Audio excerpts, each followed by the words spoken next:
Okay, we're going to begin. Welcome everybody to tonight's board meeting. We're going to start with Pledge of Allegiance. So could you please rise?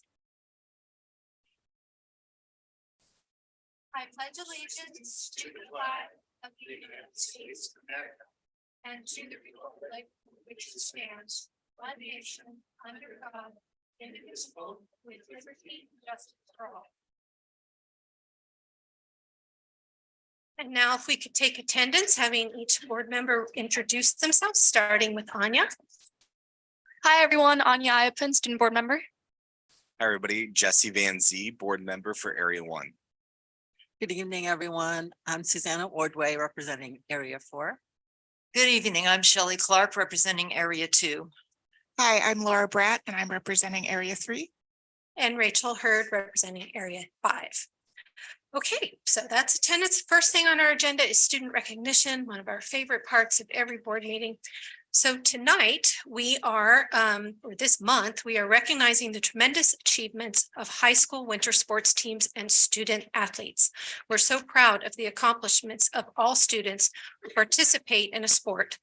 But the teams and individuals that we're highlighting tonight participated at the highest possible competitive level in their respective sport. We are also very grateful to their coaches for mentoring these athletes to be the best they can be. At this time, I'm going to call them up by school. We've invited individual athletes from wrestling and the team captains from basketball and soccer. Not all students were able to attend, but we will call their names anyway. If their proud coaches are here and would like to join in the photo, they are welcome to. So we're going to do the standing up way that we normally do. Okay. Guys, I want to come up and make a half circle.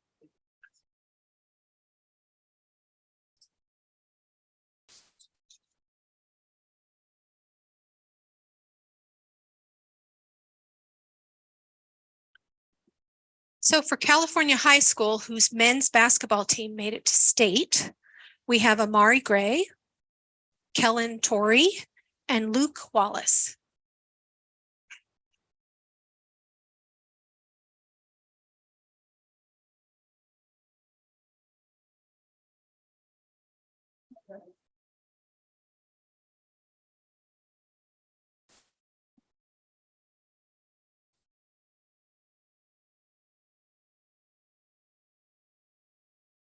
You get to be in the middle. Yeah.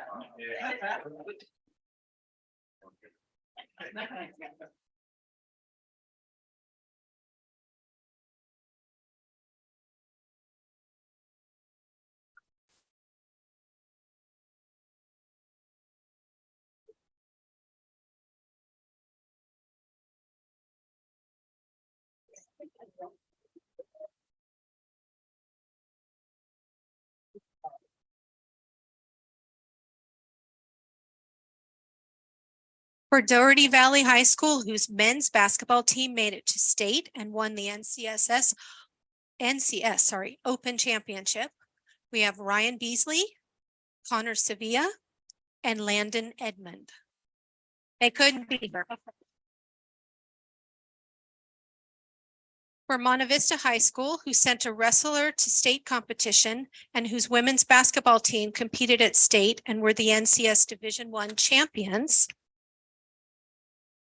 we have, oh, and there's one more category, and whose boys soccer also competed at state and were the NCS Division I champions. So for wrestling, we have Mason Harsh. Men's soccer, we have Luke Morrison, Chris Atwood, and Stefan Zanotti. Welcome up.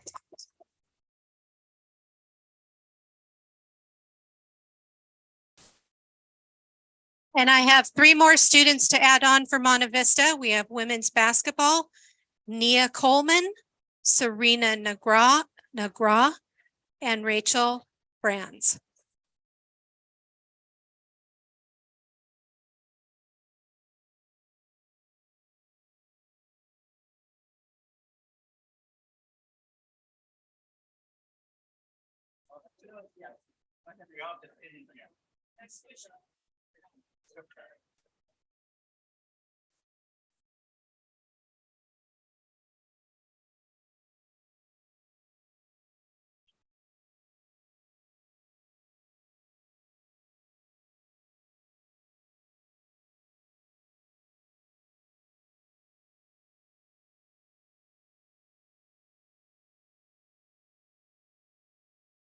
And for San Ramon Valley High School, they sent a wrestler to state. And their girls soccer team made it to the state NCS Division I championship game. And their men's basketball team competed in state. So for wrestling, we have Noor Barakat, sorry. For soccer, Madison Gams, Gianna Rodriguez, Anna Coley, and Abby Morris. And for men's basketball, Parker McLeody and Seamus Dealey.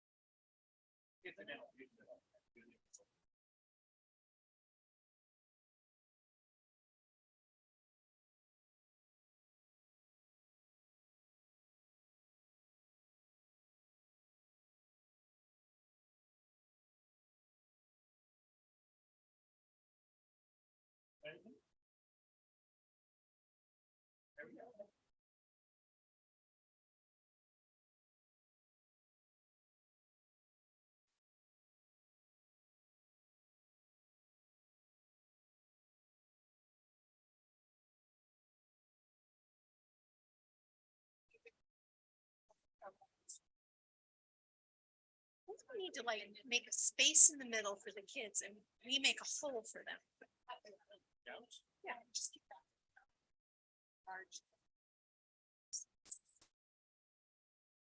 that. Okay.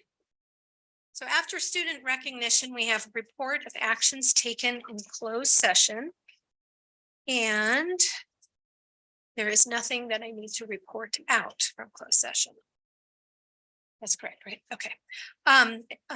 Acceptance of minutes. We have minutes from March 14th as well as minutes from a March 23rd workshop. We have a motion. So moved. Second. The motion was made by Board Member Van Zee and seconded by Board Member Clark. Roll call vote. Student Board Member Iapan. Is this for the workshop? It is. And the March 14th. So would you like to Okay. vote on the 14th? Yes. Thank you. Board Member Van Zee, and you lost your name card, just so you know. Board Member Ordway. Aye. Board Member Clark. Aye. Board Member Bratt. Aye. Board Member Hurd. Aye. The motion passes 5-0. Okay, now we're on agenda approval. May I have a motion to accept the open session agenda? I move approval. I'll second. The motion was made by Board Member Ordway and seconded by Board Member Bratt. Roll call vote. Student Board Member Iapan. Aye. Board Member Van Zee. Aye. Board Member Ordway. Aye. Board Member Clark. Aye. Board Member Bratt. Aye. Board Member Hurd. Aye. The motion passes 5-0. Okay, on the consent agenda, these are items that are deemed routine in nature and therefore are put all together to vote in a single motion. Board members, please note that there is a revised 12.2 at your seat. And I'm checking really quick to see if there's anyone who's asked to speak to consent, and I do not see that there. So can we have a motion to approve consent?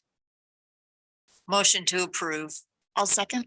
The motion was made by Board Member Clark and seconded by Board Member Bratt. Roll call vote. Student Board Member Iapan. Aye. Board Member Van Zee. Aye. Board Member Ordway. Aye. Board Member Clark. Aye. Board Member Bratt. Aye. Board Member Hurd. Aye. The motion passes 5-0.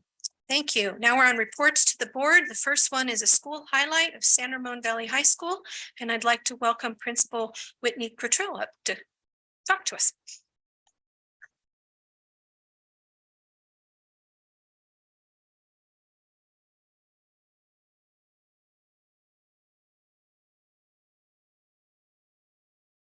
Good evening. As principal of San Ramon Valley High School, it is a privilege to be here this evening and share with all of you the great work happening at SRV.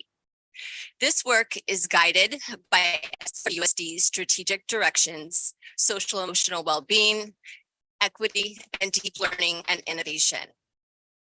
The exceptional leadership of Dr. Malloy and our board of trustees and their unwavering commitment to creating inclusive learning environments in which our students feel safe, supported, and engaged has established a solid foundation and clear path for our work. SRV is known as the home of champions. And while many associate this motto with athletics, at SRV, we are championing so much more. We know that when students feel comfortable and connected to and included in their school community, the more successful they will be throughout their time at SRV. As such, we go to great lengths to ensure our students engage in the school culture. This begins in our incoming ninth graders with Link Crew orientation the day before school starts, led by our juniors and seniors who are excited to welcome our new wolves and introduce them to the campus through a variety of activities. We focus on community building and social emotional learning during homeroom. At our club fair, students learn about and can join any of the 100+ student created and student led clubs. And in addition to our robust athletic programs, students can follow their interests and passions and explore new ones through a wide range of CTE and visual and performing arts programs. Championing equity at SRV exemplifies our commitment to recognizing and addressing systemic inequities to create a learning environment in which all students thrive. This includes our ongoing work to align curriculum, assessments, and grading practices. Additionally, we are focusing on empathy, active listening, and amplifying student voices through student-centered approaches, including our Breaking Down the Walls program, aimed at creating a more united student body by removing biases. Student-led assemblies and homeroom lessons, our Comrades program, pairing our leadership and special needs students to ensure all-inclusive activities at all school events, and the Safe School Ambassadors program, a model that equips diverse student leaders with the skills to prevent and reduce bullying. At SRV, we are dedicated to preparing our students with the knowledge and skills they need to be successful in high school and beyond through rich, deep learning experiences. In our Algebra 1 classes, teachers are utilizing the thinking classroom approach, an approach where students work daily with different groups of students to solve series of carefully selected problems posted at various locations around the room, with the teacher circulating and facilitating the collaboration. Project-based learning in our science classes, as well as Socratic seminars in our English and social studies classrooms, empower students to own their thinking.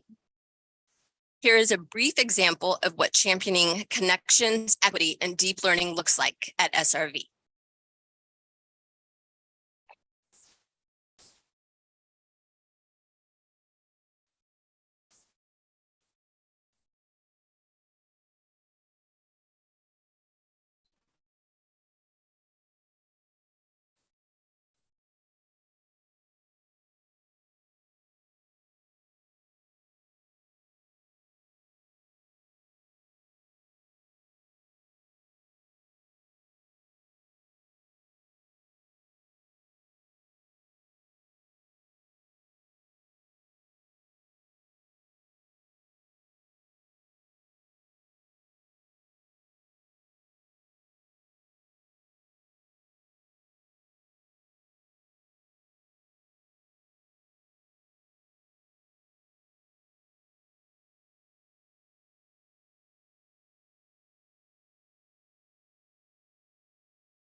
Thank you for the time.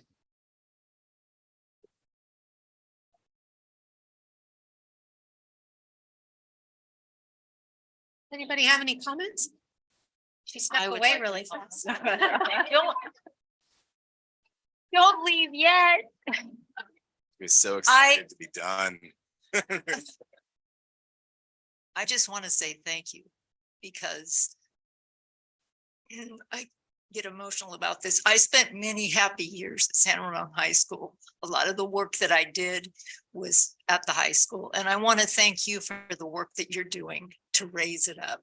And I see the results. And when I'm there, when I visit at junior prom check-in, and every once in a while I have to come back and kind of get a little dose of SRV again. So thank you for the work you're doing, and thank you for sticking around because we needed really good leadership, and in you we have found one. So personally, I want to thank you. Both of my kids obviously graduated from San Ramon, so it holds a special place in my heart. Thanks so much. Thank you, trustee Clark. I appreciate it.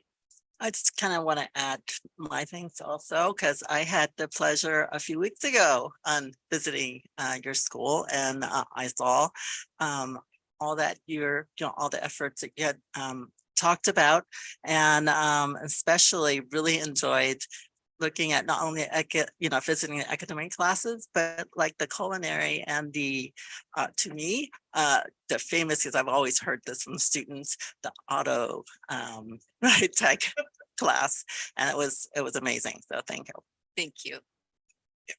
Thank you for all the work that you're doing over there. And you were very kind to invite me as a candidate in and introduce me around to the campus. And that was a very great experience for me as well during that time. And I'm excited to be able to serve here on the board, and excited that my kids are going to be going there in a few short years as well too. So thank you for the work you're doing.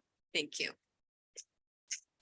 And I just want to add, I've been hearing great things about the thinking classroom for Algebra 1, and I want to come visit that particular thing. Definitely do. Okay, thank you, Whitney. I'm so sorry. Thank you for being here tonight and for the great presentation. Thank you. I appreciate it. Okay. Now you can get. Okay, strategic directions. Shared leadership is tonight's strategic directions highlight, and coming to the mic are Christine Guajardo and John Campopian. Wherever you're throwing me, I mean.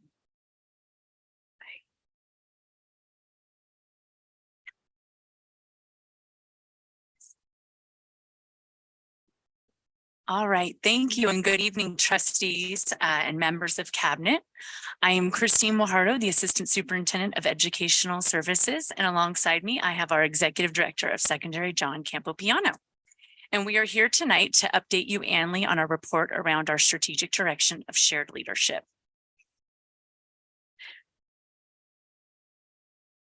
There we go, shared leadership.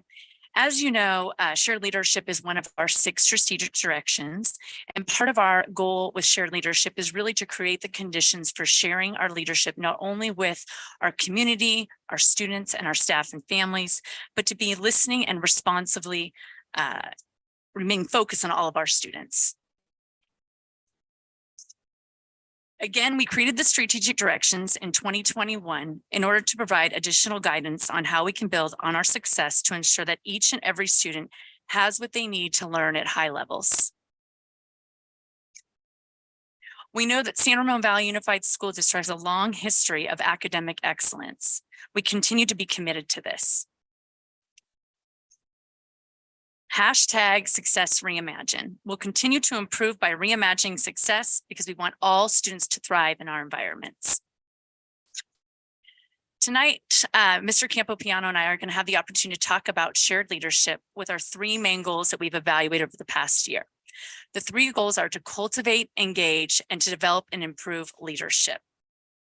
This evening, we're going to spend some time reviewing our 3 shared leadership goals, along with the actions and measurements we've taken for these goals and their ultimate connection to our district dashboard, where our shared leadership is measured under category 3, organizational leadership.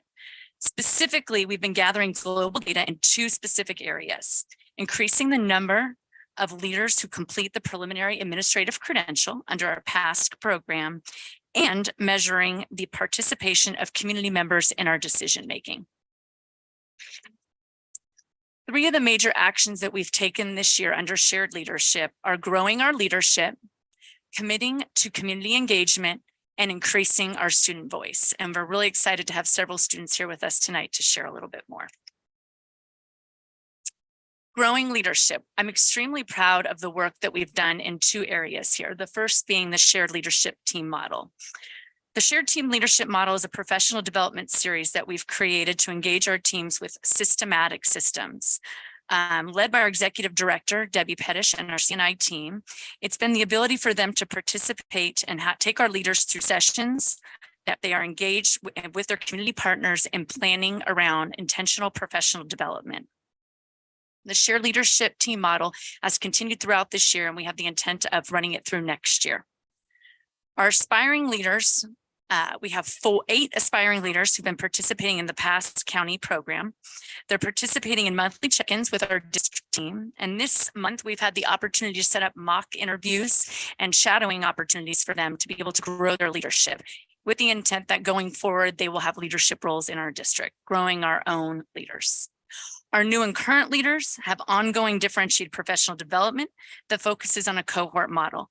They're able to learn from one another, have professional development that is specifically embedded to the San Ramon Valley ways.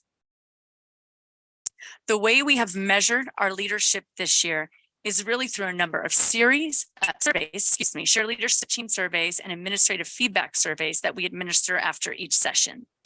Some of the themes that we have found from surveying our leaders is positive feedback around the importance of being able to collaborate and calibrate with one another, being a part of a cohort where they learn and experience together in a systems approach, and the time to co-design.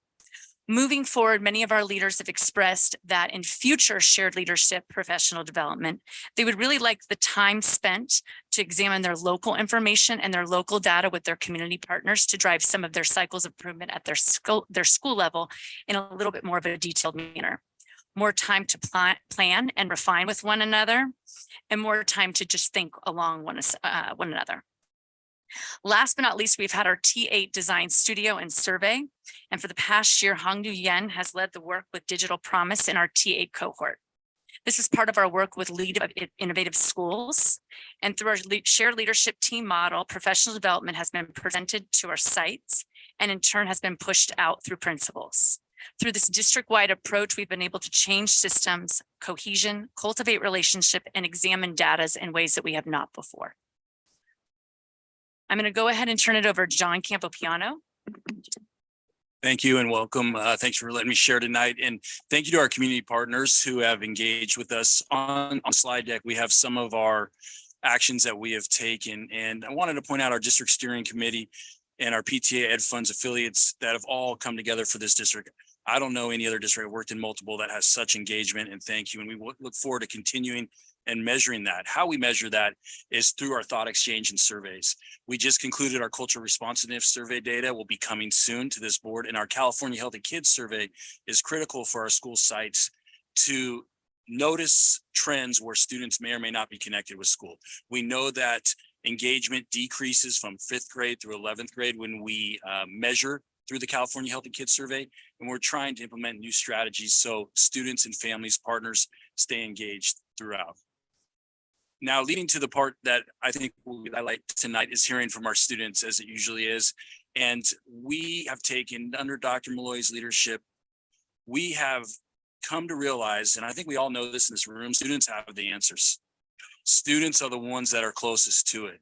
Students are the ones that have the ideas that will change the way our communities, our schools will function moving forward. And we are trying to create access points for students to give that information. And oftentimes students say, no one's listening, that's changing.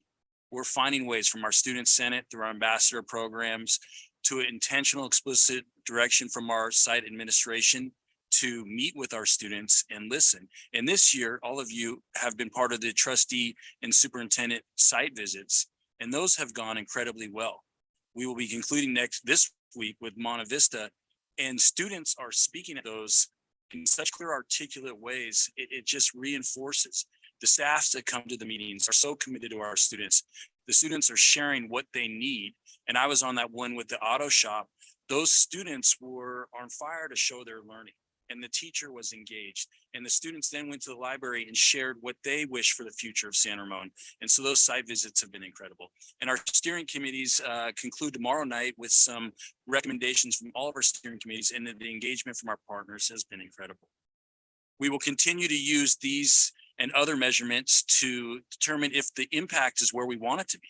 We want to increase student engagement, but is it happening through our thought exchange or committee feedback and hearing from our students? We're going to introduce our students in a minute, but I have noticed a definite trend in the direction with all you as trustees, Dr. Malloy, our ed service, and our teachers and leaders. We're listening to students. And I think Anya is a great example here. We had Ron last year, our first trustee. We have Anya, and her wisdom is so important for all of us to hear as adults. So thank you for that. And tonight we have 3 students that are going to join us, Ms. Eduardo and I up here, and if you all come up.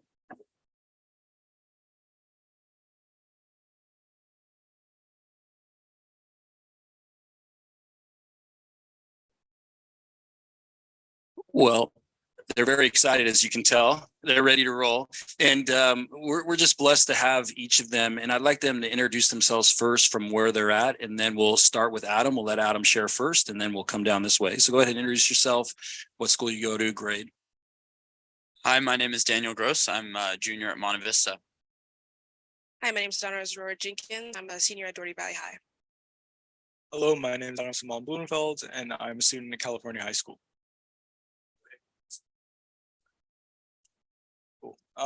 So hello, my name is Adam Salmon Blumenfeld. I'm serving on the grading reform committee meetings and also the learn profile design meetings. So of course, we talked about the strategic directions. And in 2021, we introduced when you guys introduced it following COVID. And ultimately, it seems like you've been evaluating many of your current practices to better fit those values that you established. So for example, the learner profile design meeting is all about figuring out exactly how to prepare students best to adapt and thrive in a changing world. For example, the strategic direction of deep learning innovation ties a lot into other trends like project-based learning and how to integrate that into the classroom. So ultimately, the student voice aspect of it is of course very important, as students are a big stakeholder in the operation of the school district. And I feel like students are being a lot more properly represented. Of course, ultimately, I feel the communication is very important. I know that communication is a big aspect of any large organization. The district has over 10,000 people involved. I think that improving communication can play a great factor in getting more voice to any students. I encourage you to just ask around, because many of the people at the site level are really eager to connect students' opportunities. You just have to try to find opportunities. And to the thinkers, the people that are involved in this direct development process, I encourage you to just take insight from the fundamental core values. And ultimately, by justifying the practices to your mission and core values, you ultimately become, I believe that can make our district more successful. So yeah, that's what I just. Hi, good evening. My name is Donna Aurora Jenkins. I want to thank you for allowing me to be here tonight. Looking at the official SRVUSD website, it is evident that the board is taking action and making plans to repair the damage done by the multiple incidents committed by students. We all know that it's important. No one is sweeping anything under the rug, and that there's constant communication between our local admin, principals, counselors, etc., to remedy the incidents occurred. But the main issue I feel that students have is that the lack of communication between it all. And when I mean communication, I mean between students and this board, local admin, all that type of stuff. I understand it is not feasible to tell us everything, but it makes us worry that we are not being heard because everything is happening behind closed doors. There should be a more accessible way for your priorities to be seen, because right now it is not very clear. I may not be the best with technology, but it took me a good while to find the equity section of the website. It's currently labeled under school safety. And when I think school safety, I think of school shooting drills or fire drills. I don't think of discrimination policy. That is the most important thing I can ask of you tonight. Work with us as best you can throughout this long, tedious process of bettering our future for our new generation of students. Again, being here, speaking in front of you is a great thing in itself.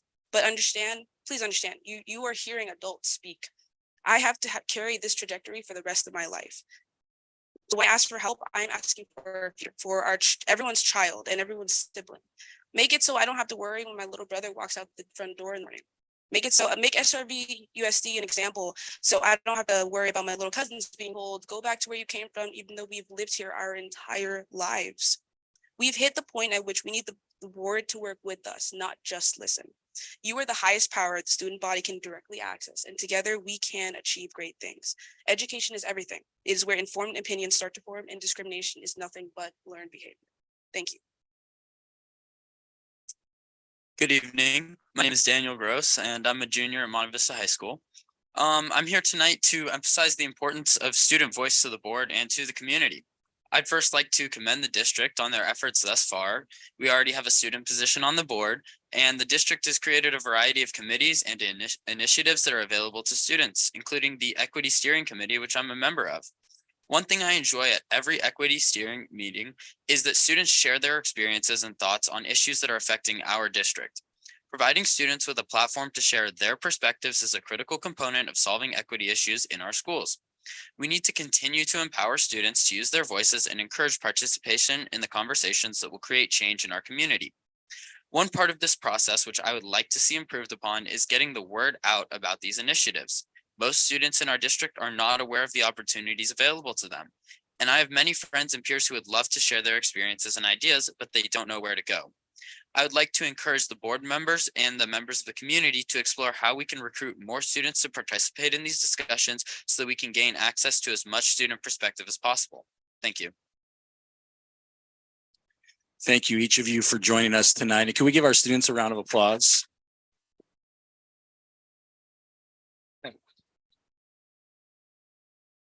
And as Ms. Huardo and I wrap up, we know that there may be questions and comments, and we know that it took a lot of courage to be up here. And Adam is part of the Learner Design Profile Committee, part of the Grading Reform Committee, Zelena is part of our Ethnic Studies program, and Daniel is part of our Equity Steering Committee that meets. So thank you for being engaged participants and partners, and we hope to see that as we continue. So thank you very much. And is there any questions or comments from our trustees? I have a question for the students. You know, I heard a theme around communication, communication pathway so that students know how to engage, where to engage, and then also so they know what's going on. So there's that transparency. Do you guys have any thoughts or ideas on where we can find those spaces to be able to communicate more effectively? I know you mentioned the website, but other ideas so we can. I think it starts with an email, honestly. I know my Principal Powell, he sends out an email every Friday and I read through that. And if I didn't even know that this building existed, like these type of meetings I could go to, something as simple as like, hey, we're having a board meeting today, April 26th, I think, 25th, and just something as simple as an email. And then from there, I think we can find ways to get better and better. Do you think, do you feel like, I know that our students initiated an Instagram page, I think it's students SRVUSD. Are you finding that like social media is a place as well, or? 100%. I mean, students spend all their time on social media, right? During class and everything. So I think that's a great idea. I know it may seem like it's fruitless, but there are a lot of students who care. There are so many people who care about these types of things. And in the end, something will come of it. So something as simple as an email, something as an Instagram post, that will do it. Yeah, and if I may add on to that, I was thinking social media because that's a platform that's very accessible to students. If we want to engage as many students as possible, we need to communicate in a way that they're going to understand and that they're going to want to participate in. So I think social media is a great idea. And I think another key component of it is in the classroom, because I remember in elementary school or even in middle school, we'd have morning announcements every day, or if there was an event going on, we'd be told about it. And in high school, I can't say that's been the same. So I think if we get word out to teachers in the classroom to share these opportunities, or when we're discussing certain issues, to make sure students know that they're able to use their voice at the district level to talk about that. I think that'd be great. Other To questions? expand a little further, since we've got the three of you here and you're like on it, taking the social media piece a little further, would you follow a district site, or do we need to have better linkage between district social media and social media at your school site? Like, how do we reach you guys?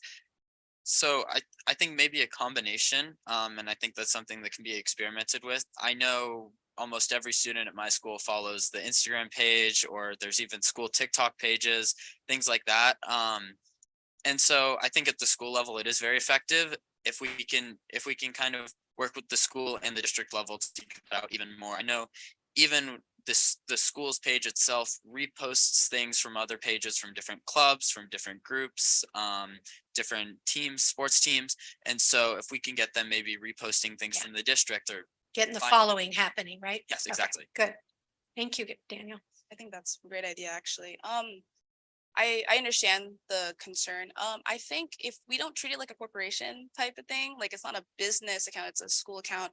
I think if you even have just students run it, that'd be even more important. Like the student body, like that would be, I think that would work perfectly, because I get it, like he said though, but we do follow like the school page and the school Instagram partnered with like school, like district Instagram. I think that'd be perfectly fine.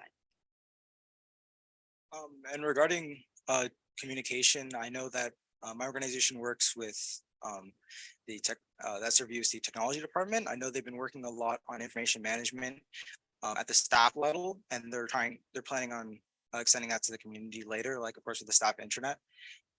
So there's a lot of different concerns there, but I believe as they're finding better solutions at the scale of the district level. Oh, no, it's okay. So just there was another kind of thread of communication too, not just district news, but if something does occur and there's some sort of resolution that takes place, and you're kind of feeling like, well, you know, and I know there's certain nuances to that, right? When there's staff involved and there's all these other sort of, you know, things that there's, you know, a decent expectation of privacy on certain things, but the follow-up communication on, hey, from a large level, like a 30,000 foot level, you know that we followed all these things through and there was a resolution, it was addressed, it was dealt with. Is that kind of what you're getting at? 100%. That 100%. I remember we've had a couple, as like Doherty, we've had a couple of like school shooting threats. Mr. Powell will send out an email saying we're addressing it. Then he'll send out an email saying we've addressed it. This is what we did. Stuff like that. That something as simple as that, that reassurance that, hey, you guys heard it and you guys are on it. That 100%. Yes. Yeah. And at Monte Vista, it's the same thing that we want to feel as the students, that you guys hear it and that you're going to do something about it. Because I know this past year we had 3 separate incidents of swastikas and different anti-Semitic graffiti on our school campus, and we just received email number 1, email number 2, email number 3 each happened. We didn't feel like we were really heard. I, as a Jewish student, didn't feel like I was being supported. I just felt that it was, oh, we're so sad to see this on our campus. Something needs to be done. So accountability, basically learning about the accountability that's been happening. Yeah. And I understand that there's some level of privacy, especially with these types of issues when they're being dealt with. But I think just really assuring the students that they're safe at school, that they're welcomed at school, and that the district is behind them and supporting them. Thank you. So can I ask you a question about that specific? Yeah. incident? Like, what would good look like? If you could rewind the tape, what does good look like? That's a great question. I don't want to put you on spot, but I'm just thinking that, yeah. I think getting students to engage in active discussions about it, I think that's where some of the most productive communication comes from, because what we received was just those emails to us, and then about a month later we had during a student support period, there was a presentation given on anti-Semitism, but I don't feel like it engaged the students and got them to talk about, you know, maybe their experiences or how they want to support each other as a community.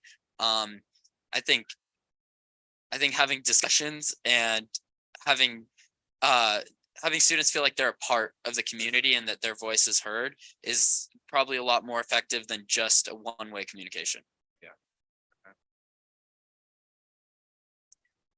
Can I ask a question too about steering committees and those opportunities, those meeting opportunities, and how we can further engage students and invite them? Do you find that, I know you're on a couple of them, do you find that there's barriers in terms of the timing, or is it more just the knowledge of them happening, how they're organized, how they're implemented, virtual versus in person, those types of things? So I think the main issue is just the knowledge of them from my experiences. I know all students are going to be busy, but I think when something like that is important to the students, they make time for it, and they want to participate in it.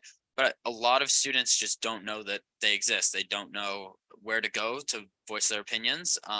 They don't know that they have the opportunity to talk to people at the district level about this. Yeah, that's a great question. For me, how I even got into those committees was I just talked to I talked to my principal, and he was like, "Hey, yeah, they're suggesting me to find a couple students for this. You want to do this?" And I believe it's important to give students the kind of the confidence and the safety to do that. Of course, for me, I just kind of went and kind of seeked it, but I think it's important to also encourage students to seek it, so they even know there's the option to seek it. And I think that's kind of a big theme here with kind of communicating that these things not exist, but that they're actively looking for students, like they really want students at first class can start.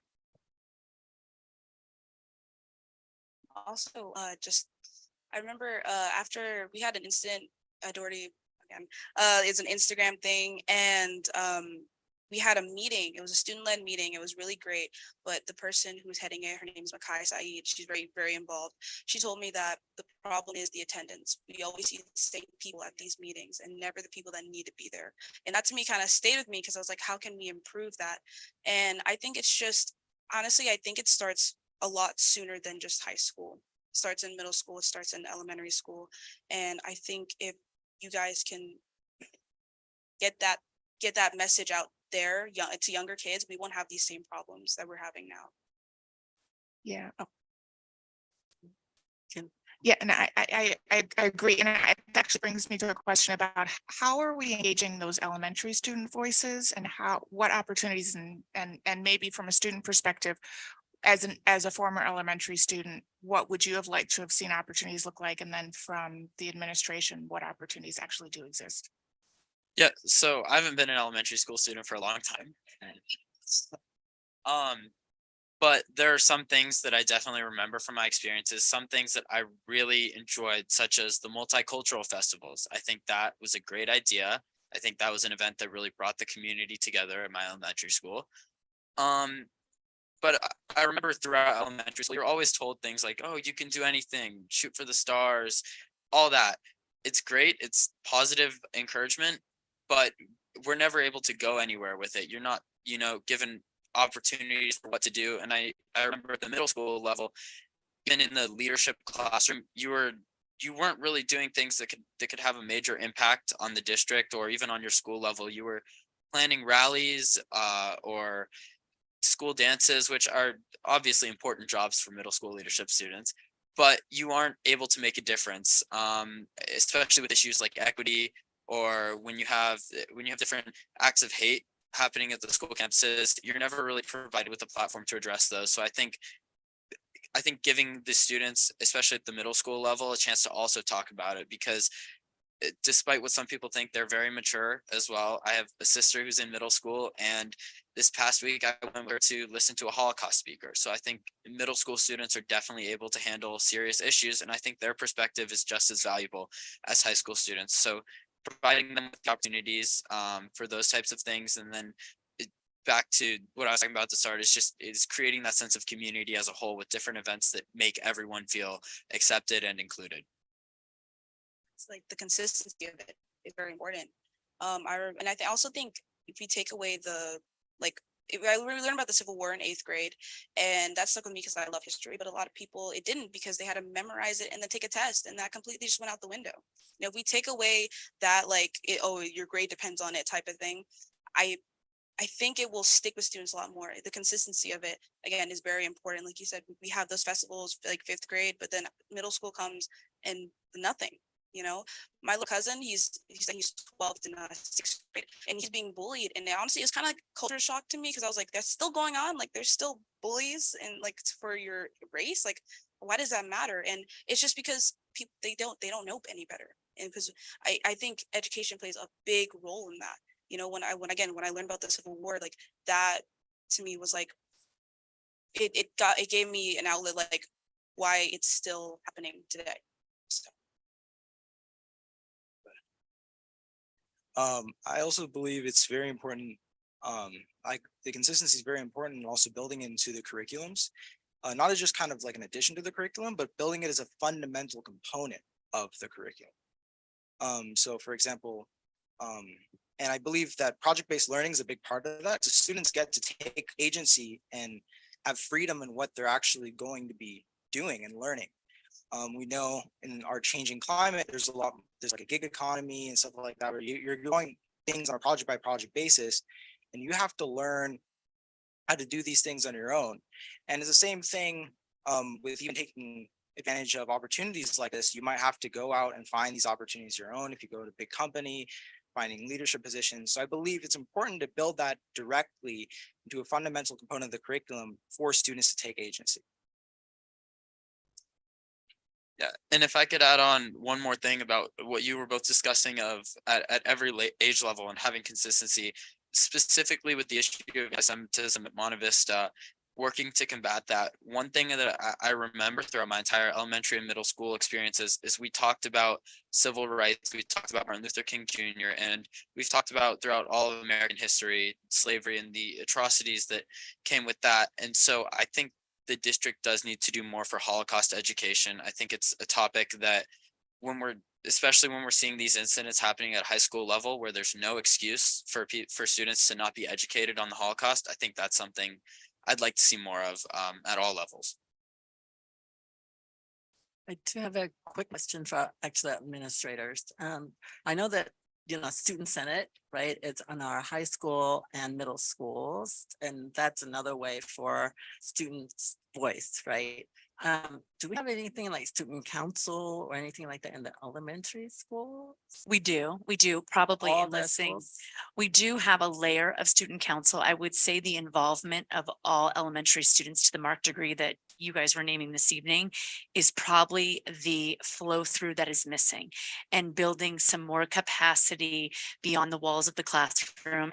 As you know, elementary kids love to play. That's where they want to go. They want to go out to recess, and our opportunity to access them is really during those windows of time outside of the classroom, because the curriculum is so packed. But layering opportunities before, after school, during lunch, I think that draw students in is where our principals are doing a great job of strengthening kind of the capacity amongst our 22 elementary schools.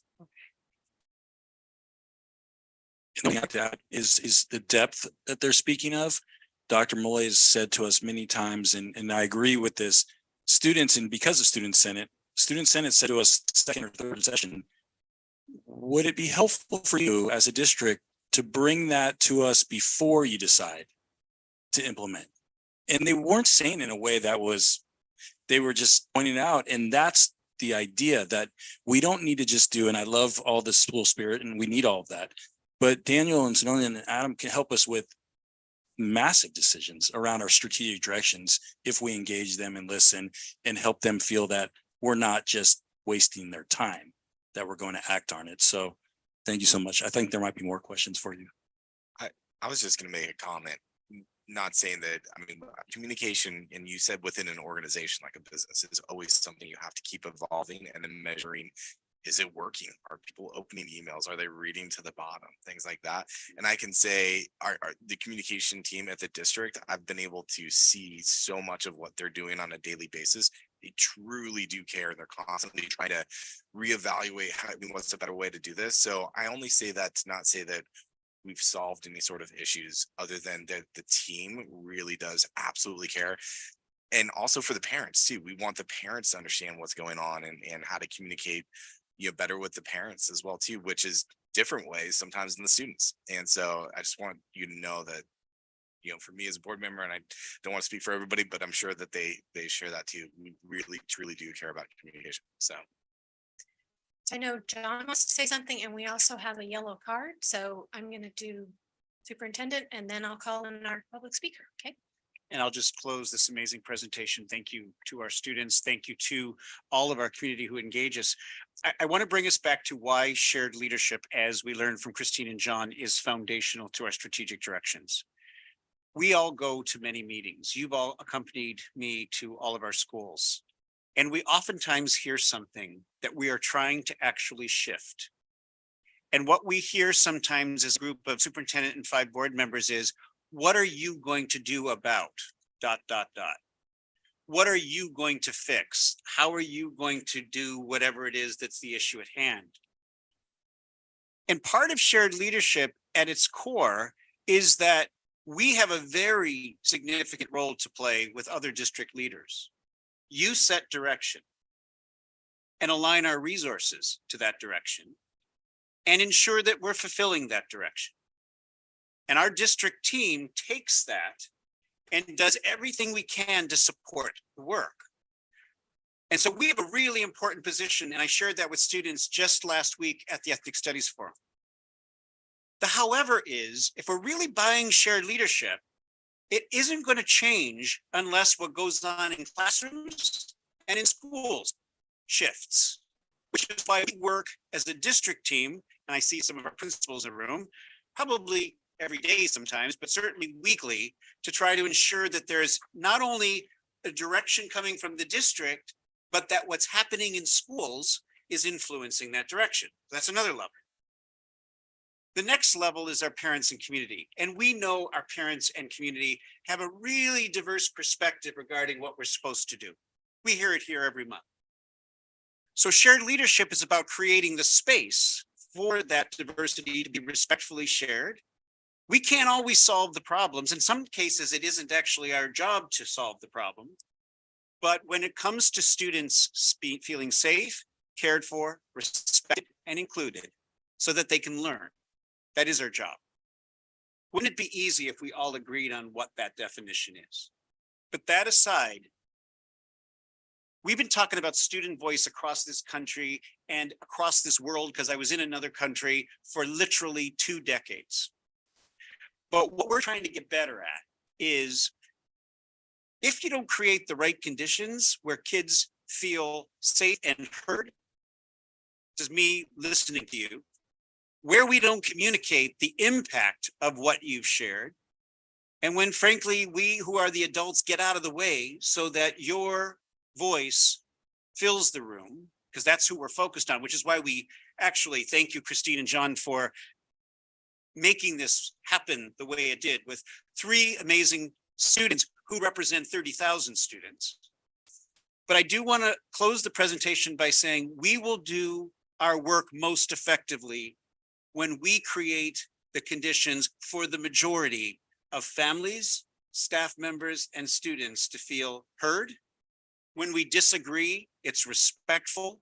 We figure out our way forward together. You direct, we support. Our leadership in schools, frankly, takes the lead, but nothing is hierarchical when it's effective. It's a lot more organic.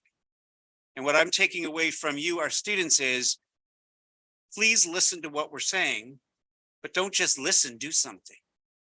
But I'm going to say to our students, those who are here and those who are at home and those who you'll see tomorrow, we'll do it a lot better if you actually help us take the lead. So can you challenge us to keep placing you, creating those conditions to be in the leadership position? Because I think we'll be a lot more effective that way. So thank you so much to our board for giving us this direction to strengthen shared leadership, because I actually think it's the only way we're going to get to great places.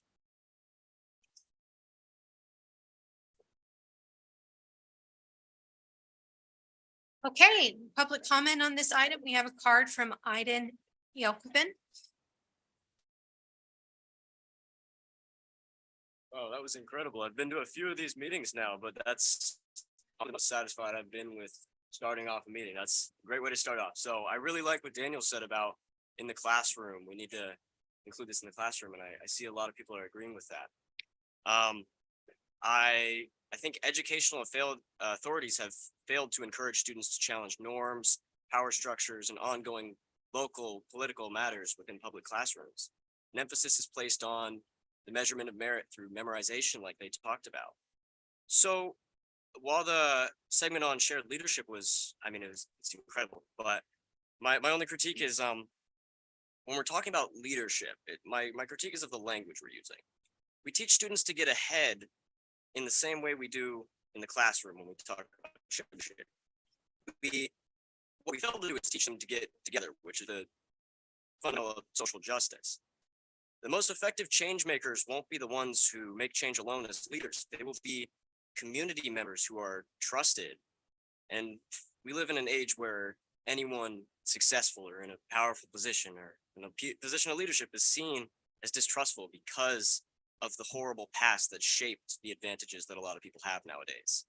So Danville raised leaders, you know, it's a good ambition when you're talking about making money, but it's not going to break the barrier of distrust if we don't teach students to get together.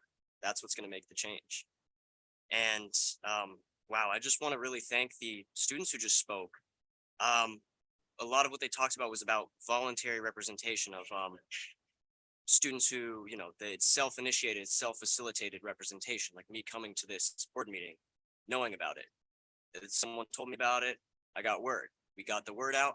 What we need to do more of if students aren't really feeling like they're represented, if students aren't feeling like they're represented in the first place, if you get the word out, they're not going to believe it. They're going to think, oh, it's just to justify a political decision. It's not really to inform it. And I've seen that. I've seen that in the past, and I see it changing, and it's beautiful. We need more direct and open communication with students. What's going to get students really feeling like they're heard is not a survey. It's outreach based for sure, but it's not a survey. It's going into these classrooms. We have community relations people. They need to be going into classrooms or on campus and speaking with students, really making them feel heard and know that they're heard, not just feel that. We need to actively seek the perspectives of our constituents through conversations. And students may have the answer, but we need to be looking for them for the questions, not the answers, not to answers of predetermined questions on agendas. We need to be asking these students, what questions are we failing to ask? Also, why isn't our student board member in the closed sessions? I don't get that, but thank you.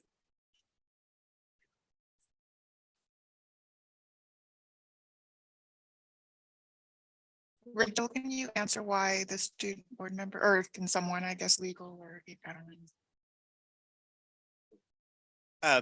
The ed code, and I hate when I say this because I was just with students at the ethnic studies symposium last Friday, and some of the things that were being asked of us to change don't actually live within our authority. And so even though we have the opportunity through my channels, through superintendent's board channels, we can influence some decisions such as that one go beyond our district's policies, and it's actually required. So that's the answer to why it's not there, but we still can influence to ensure that we're being as inclusive as we can. So. Okay, anything else on this item? All right, let's move on to 10.3, resolutions. And I'm going to hand it over first to Mimi Kwan, Principal of Quail Run, to talk about the Asian American and Pacific Islander Heritage Month resolution for May. All right. Good evening, board members, Dr. Malloy, our assistant superintendents, fellow staff members, directors, and community members. My name is Mimi Kwan. I'm the principal at Quail Run Elementary School, and I'm so honored to present to you today Asian American and Pacific Islander Heritage Month for May. So when we think about the word Asian, it's pretty broad. And so I want to kind of help define what that is. So it actually includes over 6 regions and about 70 countries or cultures. That's quite a bit. And if you look at the list, I'm not going to read it for you. But you will see that some of these cultures and countries do have some shared experience. They have some similarities. There's also a lot of vast differences between the countries. And so when we think about Asia, it actually covers a lot of territory. So here's a map to give you that visual of how much territory we're actually talking about when we talk about Asia. Overall, the biggest population of Asian American ethnic groups in the United States typically are the Chinese, the Filipino, and the Asian Indians. This data is actually from further back in 2014, but I did look at the census in 2020, and the data is very similar as well. And the fastest growing population minority in the United States is the Asian American and Pacific Islanders. And I also know that in our district, the population of our Asian students have grown quite a bit. I wanted to share with you that at Quail Run, we actually have a Mandarin program that serves about 150 students. And it typically starts in kindergarten with about 25 students. And every year they articulate up as a group. So we actually have one class per grade level, so serving 150 students. And each year we have a big Lunar New Year celebration because many of our Asian cultures do celebrate the Lunar New Year. So it's not just Chinese New Year, it's Lunar New Year. And we are very purposeful in our title of what we call it. We have lion dancer performers. There's a picture right there. And if you've never seen the lion dancer performance, I encourage you to go see one, whether it's coming to our school each year, you are always invited there, or as well going to the local communities in which there's lion dancers. We also had dinner, including mochi donuts and boba, which was a huge hit. And then we also had some martial arts demonstrations this year. Our students also performed in Mandarin, so they actually sang and danced, and it was an amazing night. One of the songs was actually a rap in Mandarin, so that was pretty impressive. The two students that you see here are actually fifth graders, and they actually emceed the night of the performances, and that was a great time to actually see them in those leadership roles. Thinking back to what one of the students said earlier about the multicultural night, we also have that coming up soon, and that is entirely emceed by our fifth graders as well. So definitely opportunities for our students to have that limelight to actually show their talents, especially in the different cultures that they come from. It's definitely a very fun event, and I would encourage, like I said, for all of you to be able to come. I also want to give a personal thanks. Something about my background is I grew up here in the Bay Area. I was born in Hong Kong, but I grew up here, and I absolutely loved school. But one of my least favorite subjects was actually history and social studies. And I didn't know why at the time. And I bring this up is because it wasn't until I was in college and I took an Asian American studies class. That's when I finally saw myself. And so I encourage you to continue having these months where they celebrate different cultural groups, because I finally found myself and I actually made connections to social studies after I took that class, and realizing that history is a story of people. And it's a story of how different events impact people. And that really kind of brought out to me the importance of why we have social studies and history. So I am really hopeful that when we have these months every month with a different cultural group, it gives us the opportunity to make sure that we are highlighting those different cultural groups and really acknowledging their accomplishments in our history. And so that our students, our young students, can see themselves in our curriculum and they don't have to wait into college like I did. So thank you so much.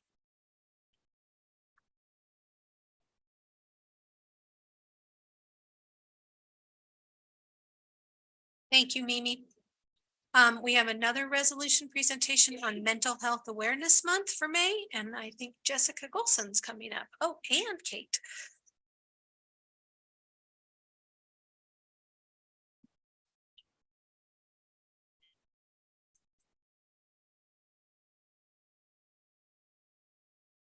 Good evening, trustees.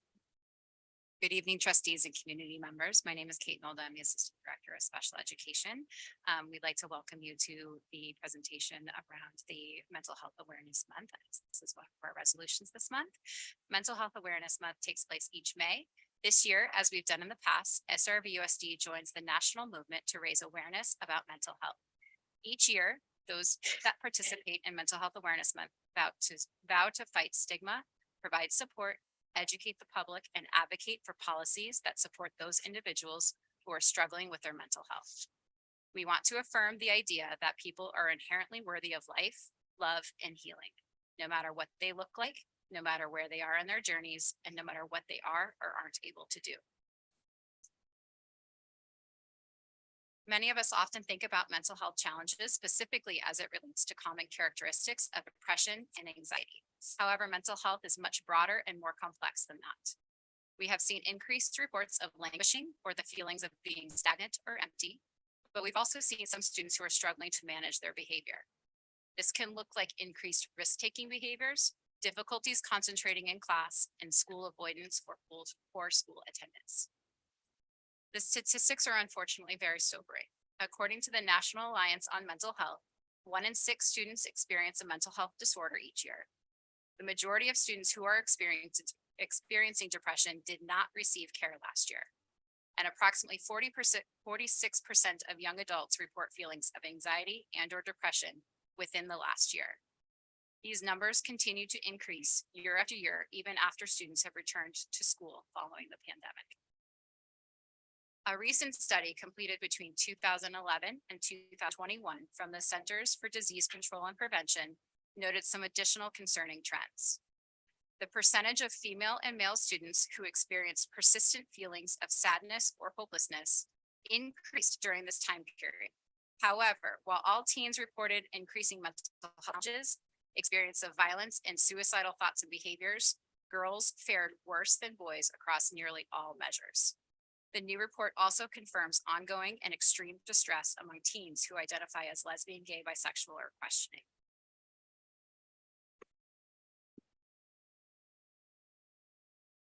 So those statistics are pretty bleak and pretty grim. And I think that it's fair to say that we all know this and we recognize this, and that we are always doing as much as we can to support our students.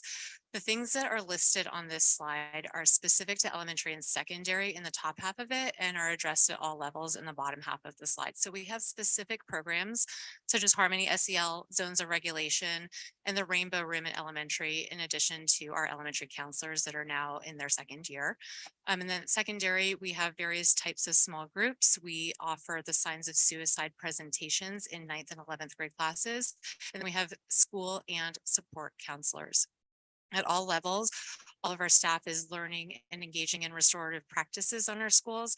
We're doing various types of classroom presentations. So sometimes that can be like an elementary counselor or a teacher doing zones of regulation or lessons from Harmony SEL.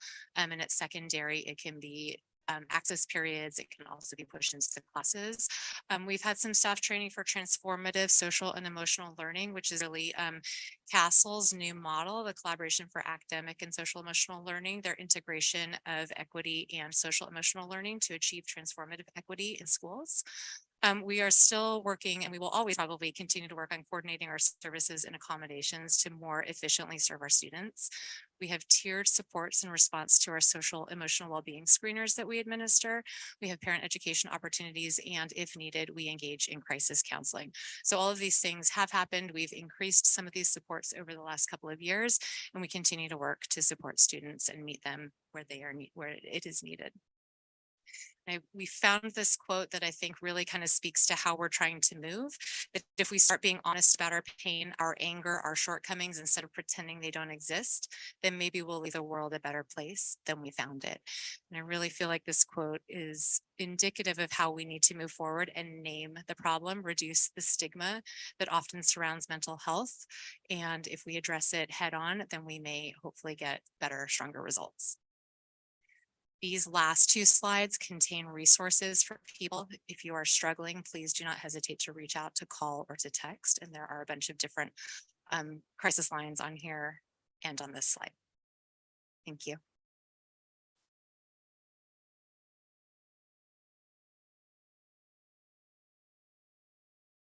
Thank you. Next, we have Teacher of the Year, May 13th. Sorry, I read that completely wrong. Day of the Teacher, May 10th. It's like, I don't know what I was reading. Thank you. Good evening, Superintendent Malloy and Board Trustees.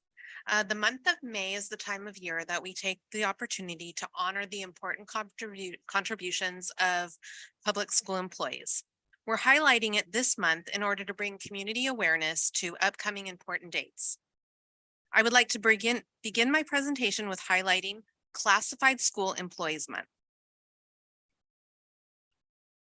So Melanie's actually talking to two different things, and I only introduced the first one because that's the order on the agenda. So Classified School Employee Week, which is May 21st through May 27th, and then Day of the Teacher. Thank you, Rachel. So as I was saying, I would like to begin my presentation with highlighting Classified School Employees Week. You may recognize this photo as it was taken at the Classified School Employees Employee of the Year recognition at John Baldwin Elementary in the month of March. We thought it was only fitting to include this in our presentation this evening as we highlight Classified School Employee Week.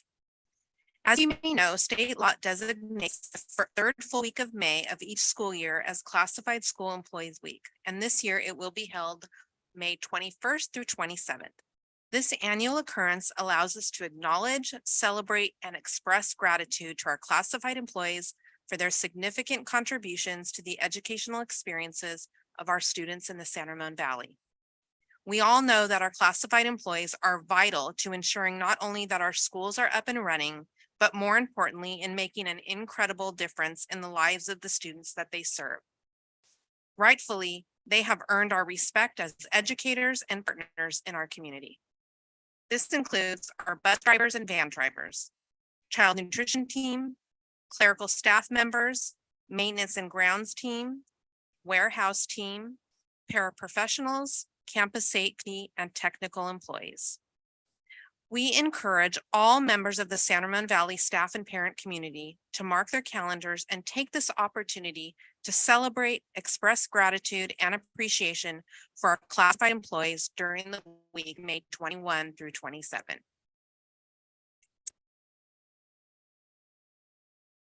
Next, I would like to transition to the Day of the Teacher.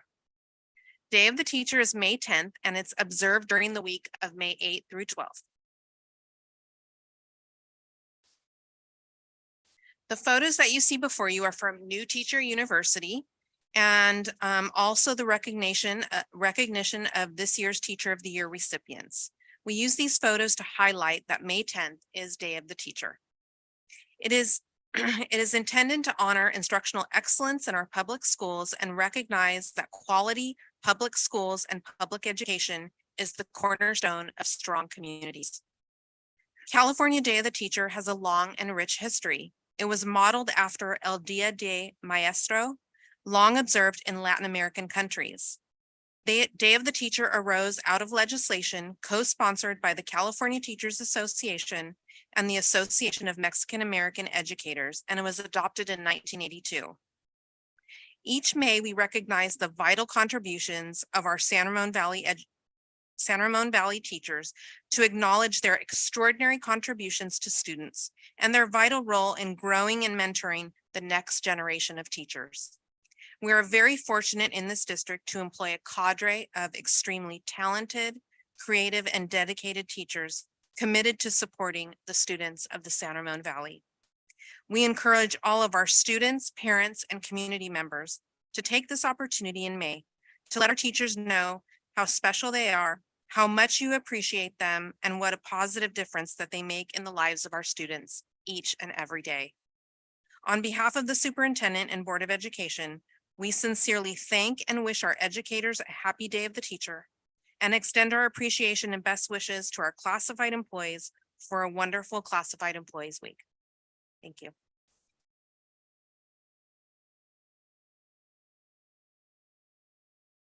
And last but not least, on the resolutions, we have one for School Library Month to be celebrated in April. So I guess we're a little off on our timing. We should have had you front end it, but you'll back end it. We'll take it at the end. So welcome up Kim Peters from Los Cerros Middle School. Hello. Okay. So hello, trustees and members of the cabinet. Thank you for having me today. My name is Kim Peters. I'm one of the co-leads for secondary teacher librarians, but I'm here to speak about all of our school libraries for School Library Month and celebrate the essential role that strong school libraries play in transforming learning. School libraries are important spaces that supports the needs of the entire school community.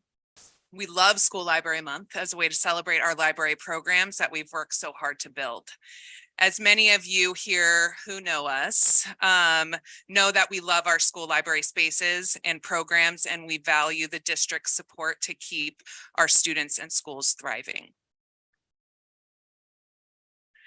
So school libraries support diversity. I know you all have heard the term windows and mirrors. It's kind of the best way to visualize the importance of having representation in our literature, within our spaces, and with our programs. So we have spaces where all students can see themselves, and where we can kind of learn from each other between the windows and mirrors.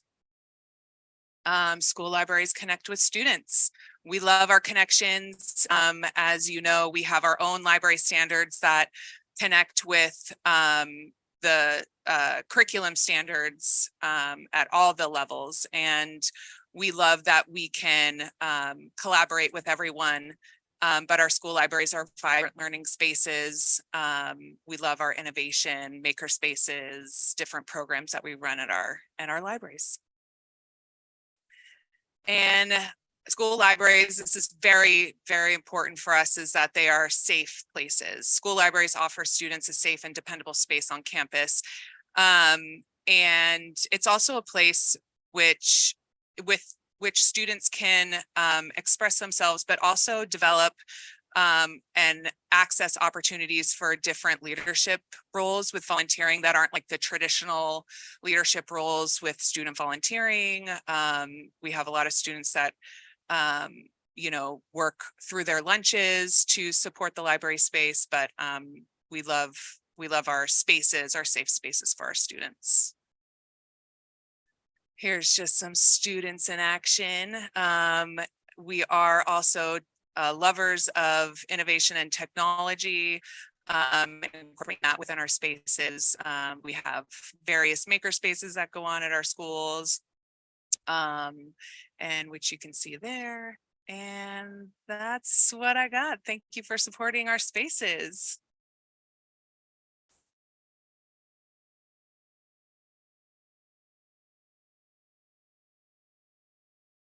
Thank you, Kim.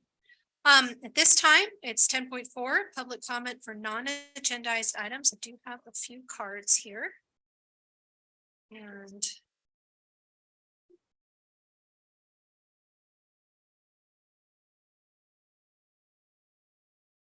I just want to remind everyone that speakers will have 3 minutes, and the only requirement is that you talk on a topic that is relevant to our jurisdiction. And if you kind of go beyond our jurisdiction, I will stop you and remind you to come back. And if it happens again, I might cut you off. So first speaker is Country Club Elementary. Can't read that word. Parents.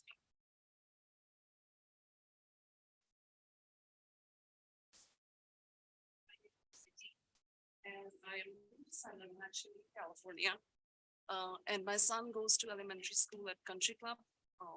He's in kindergarten. And I asked some of the parents that are here along with me. I actually wasn't preparing to speak today, but yeah, so just support me and come stand by me. So what we would like to talk about today is the fact that elementary students are being taught of the LGBTQ, and I get that we have to aware the kids to help support some of the mental health issues, but we feel that elementary school is a very young time. It has to be age appropriate. Those kids are very young and they don't even understand their own feelings. And for them to be creating posters, especially 3rd and 4th graders, they were involved in creating posters where they are spelling out LGBT, what it stands for, LGBTQ, sorry. And also they drew the posters where there are 2 mommies with a little love sign. We get that, that everybody needs to be aware, but for them to be participating at that level and getting involved at that level, it's appropriate at the elementary school level, because this is more of a topic that should come organically for the kids, and it should be discussed with the families at their homes first before it becomes something that they talk about at school. So, and also, like, we know that we talk about reproduction system at age appropriate in the middle school level. So we feel that this would be more appropriate maybe at the middle school level, but for kindergartners or for the elementary school kids, this type of education is not appropriate. And instead, they should be focusing more on kindness, honesty, loyalty, sharing, like those type of basic values, because they're just starting to, yeah. Do you want to speak? Yeah, go for it. So yeah, it should be more focused on academic instead of sexuality.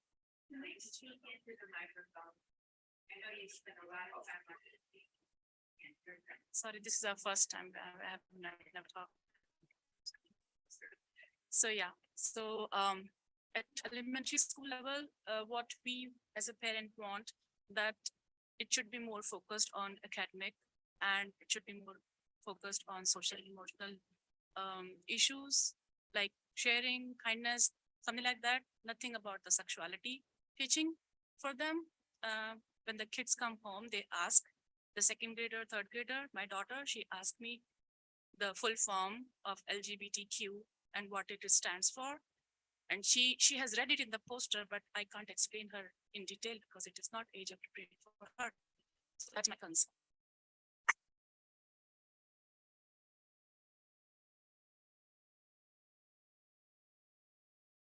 Thank you. And I have a second card for Aiden Yakovin, but he stepped out for a minute, so let's come back to him. Next card. Oh, here he comes. Go ahead and take your spot.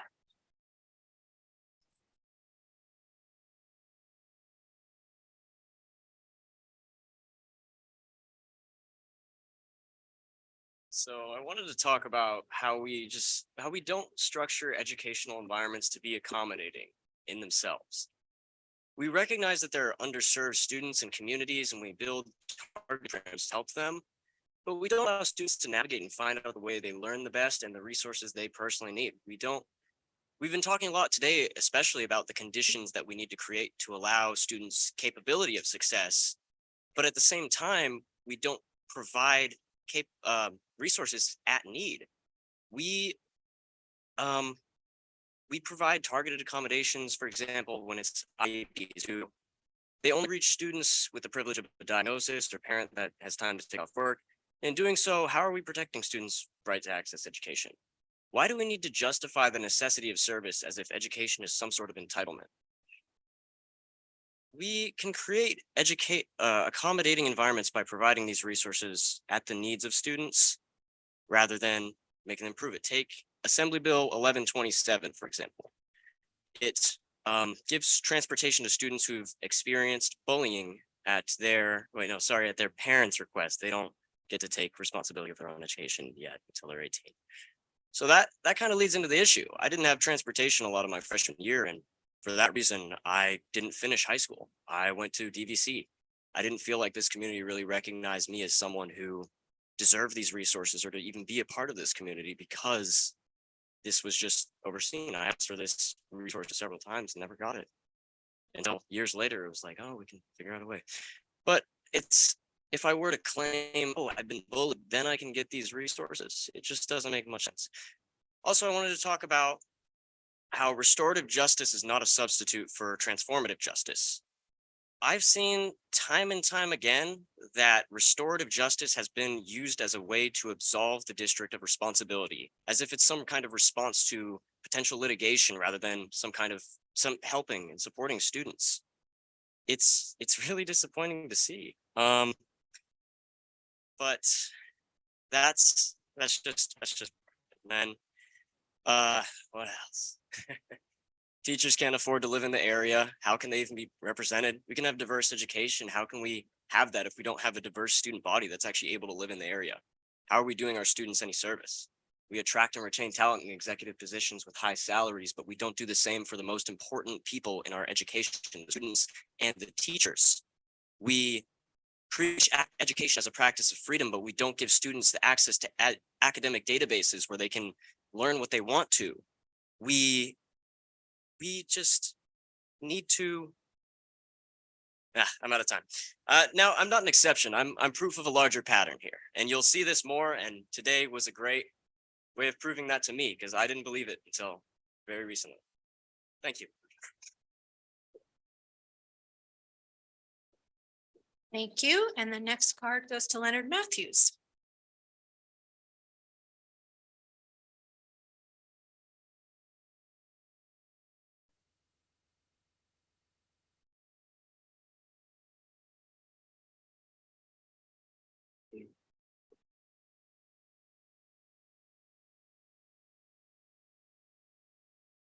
Respected members of the San Ramon Community and Board, I rise to inform the San Ramon community of parents, students, and voters that this board has been provided a plan to deal with the outbreak of white supremacist activity that has plagued our district. The plan was created by a district team put together in 2018 by Kirby Hoy. The plan is cost efficient, uses ethnic study to implement, is a new and fresh idea, and is truly all inclusive. And meaning students with blonde hair and blue eyes who are often not part of the LGBTQ community, often these students are often left out of this discussion. These Euro-ethnic students are included and benefit just as much as those students who identify as non-white. This plan has received open support from students and teachers, PhDs, and national organizations. The approach gets away from platitudes like no place for hate and replaces them with questions and discussions like, do I identify as Black or African American? They are not the same. John Campampiano, does he identify as Italian American or white American? They are not the same. The students will discuss the difference. Proper ethnic identity is the key. Instead of expecting discomfort, we replace that with what do people of this ethnicity have in common with people of that ethnic identity? We do such a good job with proper gender identity in this district. I pray that we can give equal attention to proper ethnic identity, as ethnic identity is equally important, as students are dying, being harassed, threatened, minimalized by people misidentifying their ethnic identity and acting on longstanding stereotypes. This plan leaves room for the different groups to correct these beliefs, including students of European background, in their own words. I've sent a copy of this plan to every member of this board. I'll make a copy available to anyone who wants one. Although we have been fighting this battle since 2018, we were only recently told that we will finally have received a seat at the table. We are looking forward to finally taking that seat. We are excited to come to the table with something new and truly all-inclusive, as no one is deemed an oppressor, and all can be seen as historical ally if they so choose to be. Finally, I will be looking forward to updating the San Ramon community on our progress to ensure those who are supportive that their wishes are not being blown off, marginalized, or just given an assembly full of platitudes, because it's obvious based on the students. Your time is up, Leonard. Who spoke that it's not working. Thank you. Let's try something different.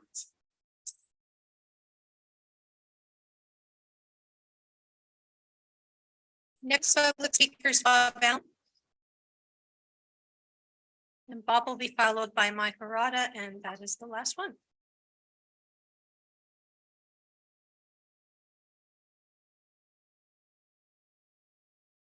I'd like to start up by saying that the students who spoke this morning are going to said pretty much the same thing that I'm going to say, and they said it so much better.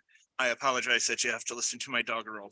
All right, so for the last few meetings, community members have suggested that teachers should stay in their lane and teach reading, writing, arithmetic, and whatever those community members deem worthy. However, Schools historically have done more than that. If you've been a teacher, if you've studied education, then you know that schools transmit their community's culture to the students. You can't be or claim to be a teacher and not know this basic fact. In response to that, our community has changed in the past few decades. For example, in the last census, almost half of San Ramon residents identify as Asian. Some residents of Danville will find comfort in their town still being 75% white, but that's down from 92% white in 1980. And what else has changed? SRVUSD has households with children by same-gender parents. I have two friends, two women who are raising their son who goes to elementary school in this district in Danville and questioning if they should stay here because of the rhetoric vomited by some in this room and online. I've taught the children of same-gender couples. I've changed my teaching schedule to accommodate Ramadan, pushing a statistics lab involving food until after the Muslim Holy Month. As a district, we now recognize Diwali, Eid, and Easter. The question before us is, what community do you want the schools to represent? Do you want to be the community where masked people in Danville hold up a sheet with White Lives Matter, where community members disparage queer students and teachers, where students feel empowered to scrawl swastikas in our high schools? Or do you want a community that welcomes all people, even those that disagree with you? A community that supports people, a community that welcomes families, no matter who heads that family, a community that welcomes all religions and faiths, even those of us who might not have one. Which community do you want the schools to transmit to your students? Thank you.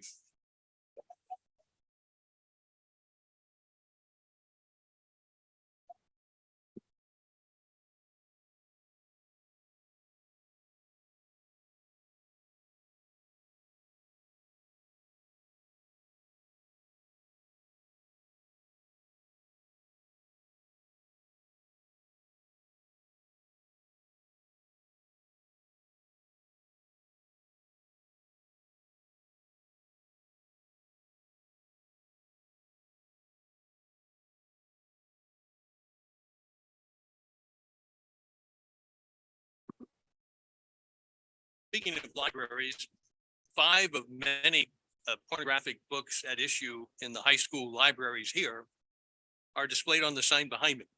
As I review perverse and dangerous content in one of them, I recommend that parents either here or watching at home with small children remove them from the room. The first book among those shown up behind me is a book present in at least 2 of your high schools, and it's entitled Let's Talk About It. The book recommends online porn to safely explore kinks and fantasies and looking up porn performers and their favorite websites while making sure to pay for the porn. Another page endorses sexting, which is illegal for minors, even in California.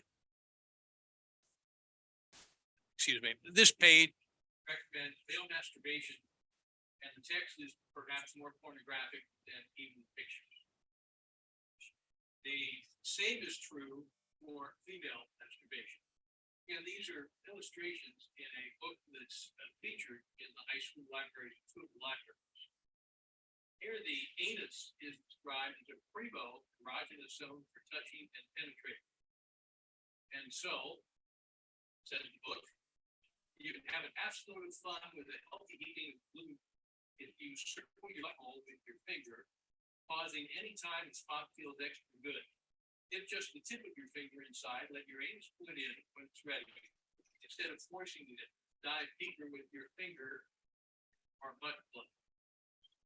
A page featuring oral sex says that pornography is a performance. There's nothing wrong with enjoying some porn. It's a fun, sugary treat. The book has a strange fascination. It's never been on. The book has some strange fascination with androgyny, showing intersex persons in completely disproportionate numbers here and in 2 other pages, including this one. And then finally, this pair, actual intersex conditions in which genotype does not match phenotype or phenotype is indeterminate, is something less than 2.02% of the population. And parents of most of these have generally made early accommodations surgically or otherwise, and so on. I sent copies of this material to the principals involved, Mr. Malloy, and to you board members to request removal of this book. As well, you know, the attempt to make that a three-step process instead is a colossal waste of time. If you cannot see readily that such books don't belong in school library, you've already disqualified yourselves as arbiters of appropriateness. Persons who are able should remove their kids from these kinds of libraries and classrooms through either homeschooling or private education, and meanwhile support efforts for genuine school choice.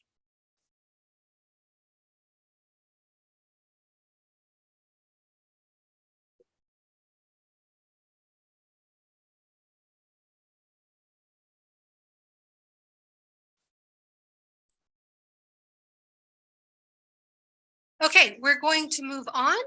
We are finished with public comment and we're now at, if I can find my agenda, 10.5. Association President's Reports.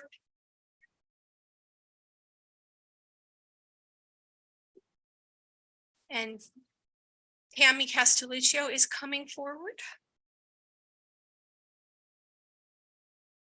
Good evening. I'm Tammy Castelluccio, President of CSEA. I want to thank the board and district for acknowledging Classified Employees Week being recognized May 21st through the 27th. Thank you, Melanie, for your presentation. I would also like to remind all admin and district managers to acknowledge all of your classified employees during that week, because without each and every one of them, our district would not run. We do have a few things coming down the pike that we'll be working on through the negotiations process. We will be discussing reclassification recommendations, as well as negotiating the 24-25 due year calendars. We as employees continue to stay strong as we are approaching the end of the school year. We have 26 days left. We've got this. Thank you. Thank you, Tammy. And then coming up is Laura Finko from Serbia. Hello, hi, everybody. Don't we wish? Sorry, inside joke back here. If we may, good evening. Please with me, take a moment to acknowledge that this land on which we are gathered on this evening is the traditional lands of the Ohlone Nation and home to the Takan people. The Ohlone Nation has remained committed to the stewardship of this land over many centuries. It has been cherished and protected as elders have instructed the young through generations. We are honored and grateful to be here today, to be here as educators and taking on where our ancestors have left off on their traditional lands. My name is Laura Finko. I'm the president of the San Ramon Valley Education Association, representing the over 1,700 non-managerial certificated personnel in this district. I wanted just to quickly report that we have been working hard with our management partners in negotiations to ensure that the expanding TK program will be a success and our students will get a great start on their academic journeys. I also wanted to shout out to our GSA advisors and our ethnic study teachers and students on their recent successful events. Servia Vice President Melinda Daly was able to attend the Ethnic Studies Forum, and we both were able to go to the GSA Forum. I cannot tell you how proud I am of the students. Just like this evening, hearing directly from our students is not performative. It's essential. We need to not only listen, but we need to honestly hear them. I also want to add my congratulations to the student athletes that were honored here this evening. You also may have noticed that Marilyn Lucy from the Assembly Member Rebecca Bauer Cahan's office was here earlier. Unfortunately, she had to go to another event, but she was here to send congratulations and honors as well. You see, this past weekend, I had the privilege of presenting the California Teachers Association State WHO Award. This award honors an educator whose leadership and service not only positively impacted their local, but also reaches regionally as well as statewide. And Marilyn was here tonight to present a legislative certificate of recognition to the educator who was honored for this award, Melinda Daly.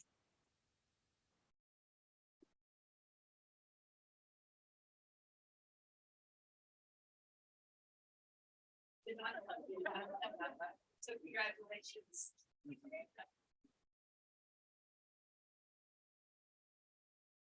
Finally, I wanted to share my personal thanks to the board for the courageous leadership for the Day of Silence. Driving around to the various schools and seeing the pride flags gave me hope. It gave me hope that one day previously silent voices were heard, that on this day, previously silent voices were heard clearly. And on this day, pride trumped hate. And to those who continue to insist on marginalizing the LGBTQIA+ community, know this. The San Ramon Valley Unified School District does not do hate. Not here, not now. Thank you.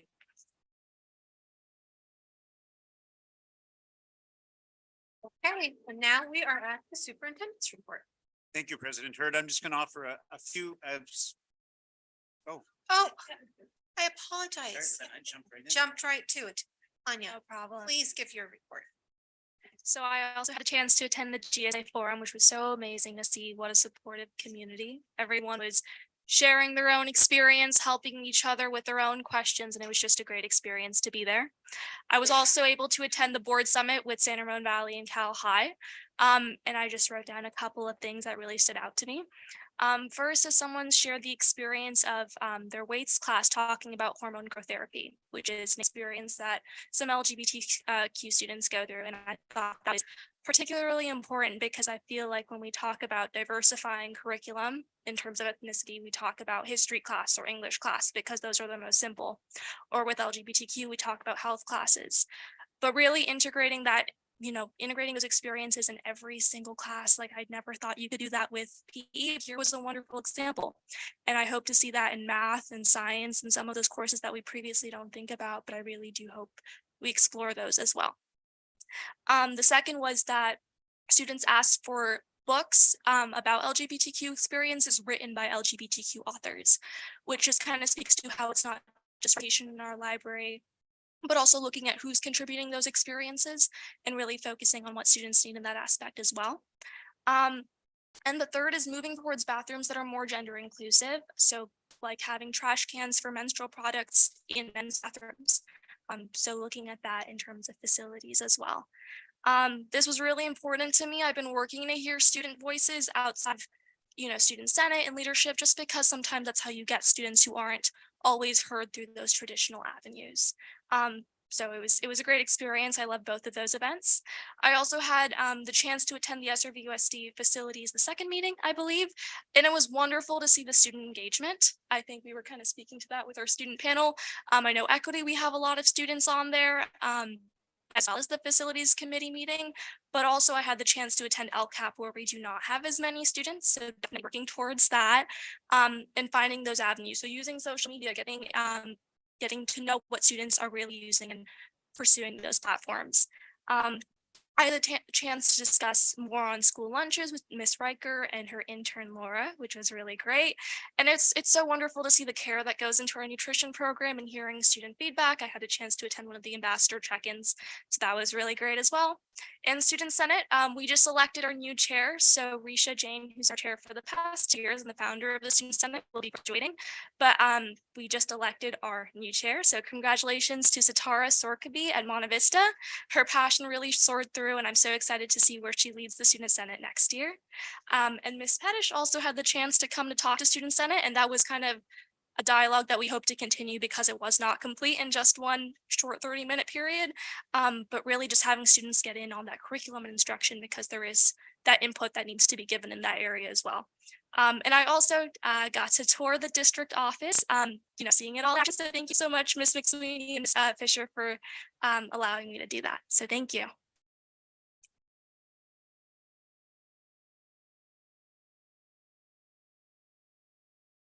Thank you, President Hurd. And I would like to share a couple of important points tonight. The Culture of Responsiveness Survey closed just last week. That is the 6th pillar that we haven't been able to speak most specifically about regarding our strategic directions because we needed to collect that baseline data. We will be sharing that data with you in the community in early fall. And what that data will do is help both our schools and our district office understand how we can be more responsive in terms of supporting our students and our families. Being more responsive doesn't always mean that we're going to make everyone happy or that we will always have consensus, but we certainly want to create the conditions where we're being as responsive as possible. And that report will be here in early fall. One of the things I gleaned from not only the students tonight, but my experiences at a number of student opportunities, because I don't know if our community knows that every time I visit a school this past 4 months with our board member, we're actually meeting with a group of students. And we're basically asking the same question. Tell us what you need us to hear. Older kids, we can ask it that way. Younger kids, tell us what you love. Tell us what you don't love. You know, we use the age appropriate approach. And what we've learned is what you've said. Our learning needs to be connected to the real world. Our learning needs to go beyond the walls of the school. Our learning needs to ensure that your voice and choice matter. And the learning actually needs to engage widely. In other words, we know that we are needing to continually shift, especially as our students get older, how you learn. And so it may still appear that the movement is slow, but it's moving. And this week on Thursday, there's an innovation forum, but we're bringing all kinds of staff members together to talk about how to really support that momentum. This week, we're also bringing together probably 1,000 parents, we think, have signed up now to talk about why we're even discussing grading and what grades mean and how we can ensure that those grades are really showing what students know and understand, and how we can open doors for all of our students to get to the next best place after us. This week, we're having a very large community engagement meeting that's bringing all our steering committees together. The purpose of that opportunity is not just for the steering committee members. Others have been invited because we want to understand what we've worked on this past year, what impact it's had, and what steps we're going to take. All of these examples are ways in which we're trying to engage widely. Again, wherever I go, I hear a desire that we could move quicker. There's reasons that moving quickly doesn't always work. Sometimes it's just because change takes time. Sometimes it means we have to align our resources better. Sometimes it's because, as I said earlier, we don't agree. And when we don't agree, like we sometimes hear in this room, we got to spend more time together talking about it. I guess it's become my monthly message. We can yell because people are angry. We can be frustrated. We could feel like there's only my opinion or another's opinion, because that happens a lot in here. But I still believe that it's not going to get us to the place where we need to be. I'm hoping we can continue to invite, like using the metaphor, more and more people to the table, even when we disagree, to keep having the discussion. To that end, at the Ethnic Studies Forum and the GSA Forum, I heard, as did you, from about 130 students, I think, if I had everybody up. And some of the messages were pretty clear. You got to teach students at a younger age. That came up tonight too. So then we heard concerns from some of our parents about what teaching at a younger age means. And then we got to wrestle with what is age appropriate and how do we engage parents, but how do we keep everybody safe? I know it may appear to be simple. I know it because oftentimes it's either this or that, but it's really complicated, especially if your child's experience is different than what we're talking about. Now, are we struggling to find that balance? Yes. Have we actually found the balance yet? No. Are we working closely, specifically with our principals, to help us figure that out, and our parents and our students? Absolutely. But it's not a clean-cut thing. And so we're going to keep working on that. Our students at those two forums said, you've got to communicate with us better. We heard that tonight. And the part that I think we have to wrestle with the most is, where's the accountability? Over and over again, where's the accountability?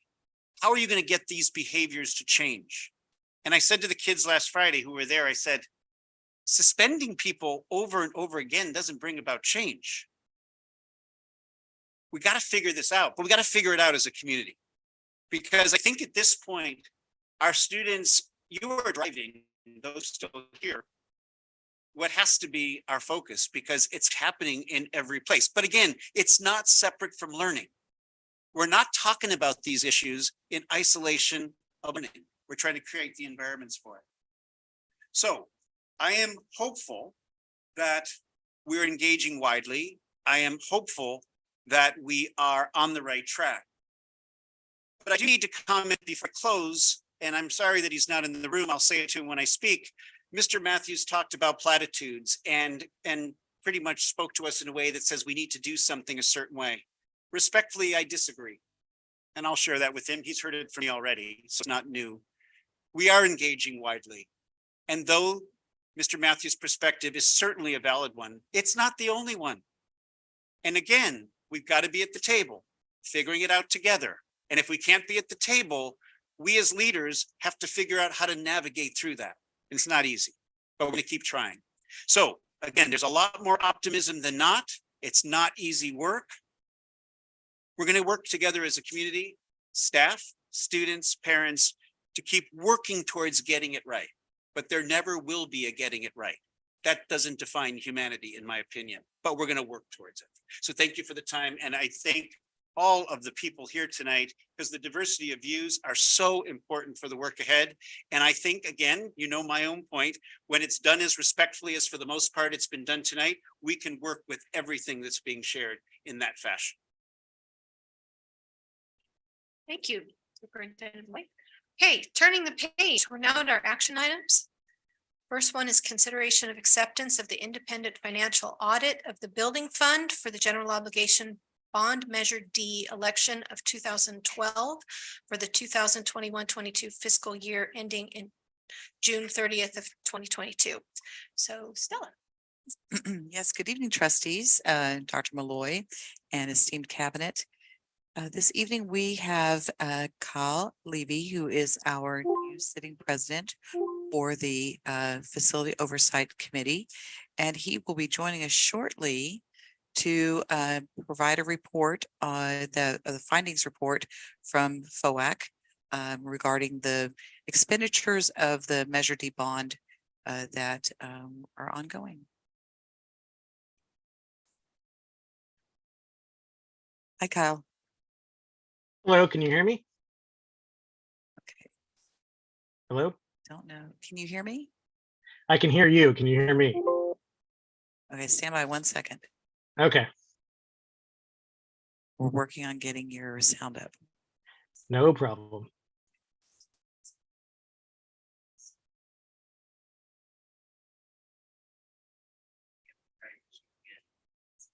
All right, Kyle, can you speak again? Sure. Can you hear me now? You can? Okay, great. Thank you, everyone. Thank you, board, Dr. Malloy, assistant superintendents, staff, members of the public, and thank you, Stella, in particular, for that introduction. As Stella said, my name is Kyle Levy, and I am the current chair of the Measure D Facilities Oversight Advisory Committee, which is an independent citizens oversight committee for the Measure D funds. And I'm here tonight to provide a brief overview as you consider accepting the independent financial audit of the building fund for the general obligation bond Measure D election of 2012 for the 2021 to 2022 fiscal year ending June 30th, 2022. So just a couple of quick points. The audit report I know has been provided to you, so I won't dive into deep detail, but there are a couple of things that I just wanted to touch on that were reviewed by the Facilities Oversight Advisory Committee. The guidelines that need to be followed for the Measure D funds include a requirement that there be an independent audit, which consists of two components, the financial audit and a performance audit. And the financial audit looks, as you would expect, at the dollars involved, and the performance audit looks at how those dollars were spent and if they were spent for the purposes that are allowable according to the bond measure. So the big picture for the financial audit part of this report, the auditor's opinion rendered no adverse findings. The total expenditures that the auditors reviewed were $15,225,219.07, which I think was rounded up to $220 even in the report. And the Measure D fund balance the ending balance was $25,488,550. And the reconciliation report shows that the audit balances match to the Measure D balance as they are supposed to. So everything looks good there. There is something that I do want to note, that the auditor does what's called a fair market adjustment at the end of every year, which is a widely accepted accounting practice, which essentially the reason for that, and this is a little above my head, but I'm going to do my best to explain it, is the funds are deposited into the county and the county invests those funds. And because it's an investment, the value goes up and down, as the market fluctuates. So as part of the accounting process, at the end of the year, the auditors do what's called a fair market adjustment to show what the fair market value of those investments would be. This adjustment is then done to the interest income line of the audit, I think because it essentially can do the least damage there. So this year's adjustment was $325,072, which lowered the interest revenue by the amount of $138,446. Which shows as a negative on the audit report. But those interest funds are still there for the district to spend. It's just an accounting practice. The funds weren't actually lost or anything like that. The auditors did not identify any deficiencies in internal controls, and the results of the tests that the auditors performed disclosed no instances of non-compliance or other matters that are required to be reported under government auditing standards. So that's the fiscal portion of this report. The performance audit results indicate that the district expended Measure D funds only for the specific projects approved by the voters in accordance with Measure D. And the methodology for those performance audit tests was explained and reviewed by the Facilities Oversight Advisory Committee. It was explained to us by the district's Measure D accounting consultant, who went over the methodology in great detail, and the details of that are also included in the report itself. The auditor's ultimate conclusion was that they are of the opinion that the district has properly accounted for the expenditures held in the building fund for Measure D. So the financial audit and the performance audit have both been clean and are exactly as they should be. And that the Facilities Oversight Advisory Committee, after reviewing this report, recommends that the district accept it. And that is what I have. Thank you.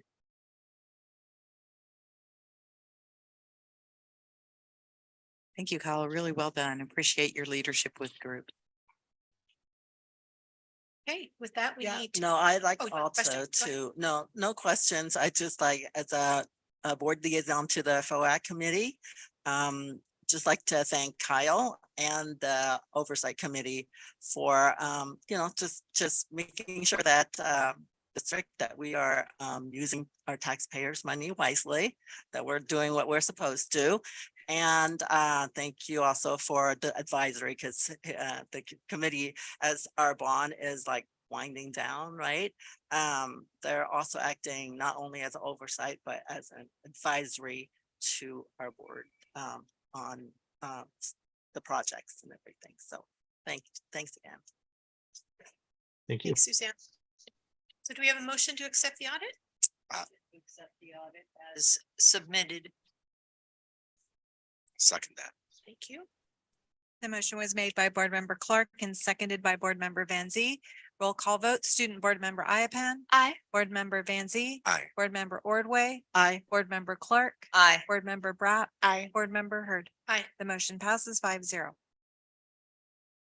Okay, now we're at item 11.2, consideration of approval of a request for professional development leave for the 23-24 school year. Melanie. Yes, good evening, trustees.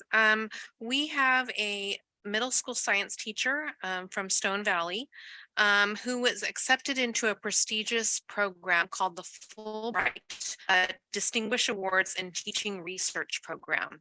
And this program provides opportunities to educators to participate in a program abroad and to bring their professional development that they experience over the course of a school year back and implement them into their classroom, and also share them and enhance the educational programs here in the district.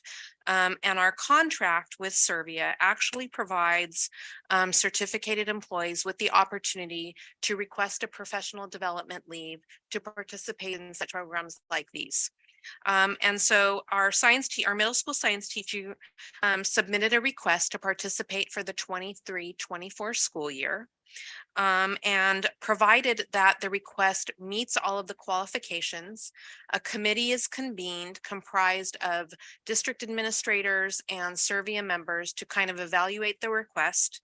And with such request, it was determined that based upon the information provided, that the teacher's request is aligned to the district's strategic directions, particularly in the area of deep learning and innovation. And so the committee is recommending that the board consider approving a requested leave. The board's decision with respect to this request is final. And so if approved, the teacher will be provided the opportunity to take a leave for next school year. They will be eligible to receive a partial paid leave, so they receive a difference pay. And they also have the opportunity to maintain their health and welfare benefits if they choose to do so during that time. Participation in this professional development leave opportunity also requires that they come back for the same amount of time and provide service to the district, bring back what they've learned, implement it in their classroom, and also share within their school communities and amongst their colleagues. So at this time, we're basically recommending to the Board of Education that you approve the request for the professional development leave for the 23-24 school year. Just have a quick question as I was looking through that. So it looks like we bring in a long-term substitute for that period of time that teacher is out of the classroom. Is that correct? So we basically will hire a temporary employee to Okay. backfill the position to hold that teacher's position, because when they leave, when they return, they will have employment rights back to their job. That makes sense. And the person that we're going to bring in has the same qualifications as the teacher that's leaving to. So the teacher that we hire will be required to hold a single subject science credential. Perfect. Yeah, great. And super exciting opportunity. For this Very teacher. exciting. It's very great. Thank you for answering the question. Okay, do we have a motion? I'll make a motion. I also want to say congratulations to the teacher. I'll make a motion for approval. Thanks. Second. The motion was made by Board Member Bratt, seconded by Board Member Ordway. Roll call vote. Student Board Member Ipan. Aye. Board Member Vanzi. Aye. Board Member Ordway. Aye. Board Member Clark. Aye. Board Member Bratt. Aye. Board Member Hurd. Aye. The motion passes 5-0. Thank you. So this third action item is actually mine. It is for us to consider signing a letter in support of SB 691, which is for universal screening in the early grades. It specifies kindergarten through second grade for risk of dyslexia, and you could just as easily interpret that as risk of reading difficulty. Same kind of measures work for both. Our district is already doing this kind of screening and providing the recommended intervention for students that would be flagged on this kind of screening. And so it perfectly aligns with an MTSS model of prevention in literacy instruction.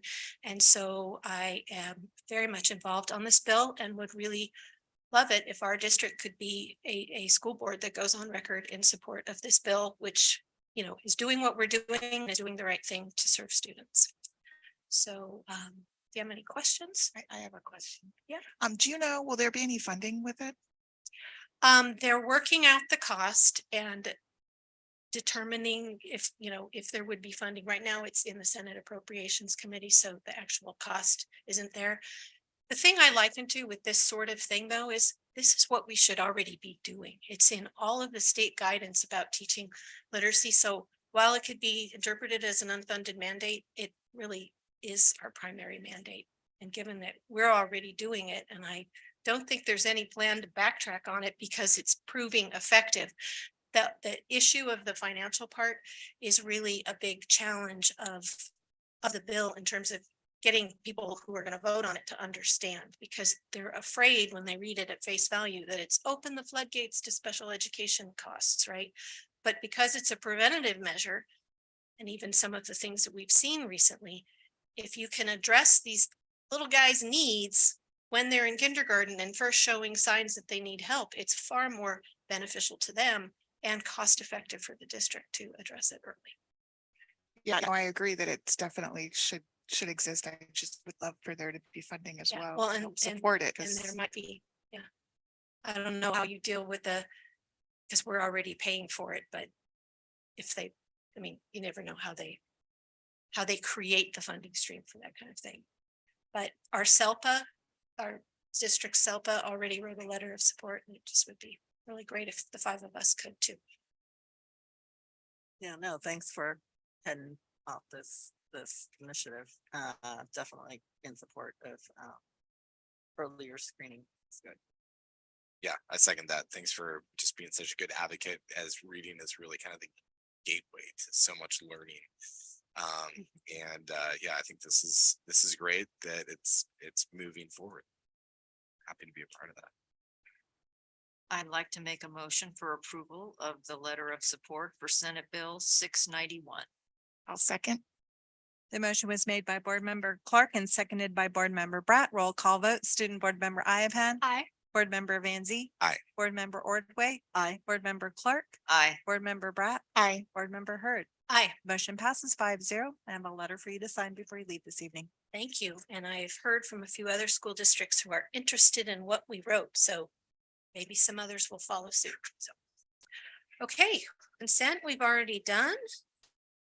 And now we are at administrative matters and board member reports. Check out the time, you guys. Don't jinx it. Yes, I know. Like saying it's a slow night in the labor and delivery department. Would you like me to start? Do it? Okay. Yeah. So, yeah, great last month, just with multiple different events, some site visits, which are always fun. Especially at the elementary level, they want to talk about, more PE, more outside time. And it's just so great to see these really young kids that are so articulate and being able to converse with everybody and the teachers and everybody as well.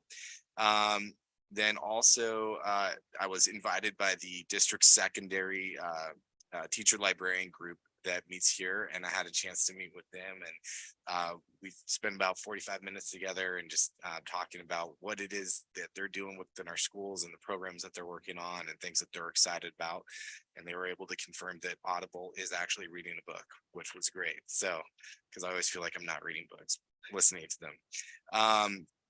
FOAC meeting as a liaison. And then I'll just say the last thing I was really excited about is participating in our Street Smarts Be Real Awards ceremony. And this is where students from all over our district made really amazing 60 to 90-second videos about heads up, phones down, and just safety around bicycles and phones when you're walking on the road, driving in the car.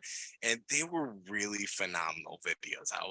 There was humor in them. There was very great videography. There's some special effects we saw, and we gave out some awards, and the families and the students felt very honored, and it was a special evening. So that concludes what I'll be saying. I'll try and keep it short, but it's been a month or over a month. There's a lot of stuff. So mentioned school visits, love those. Thank you.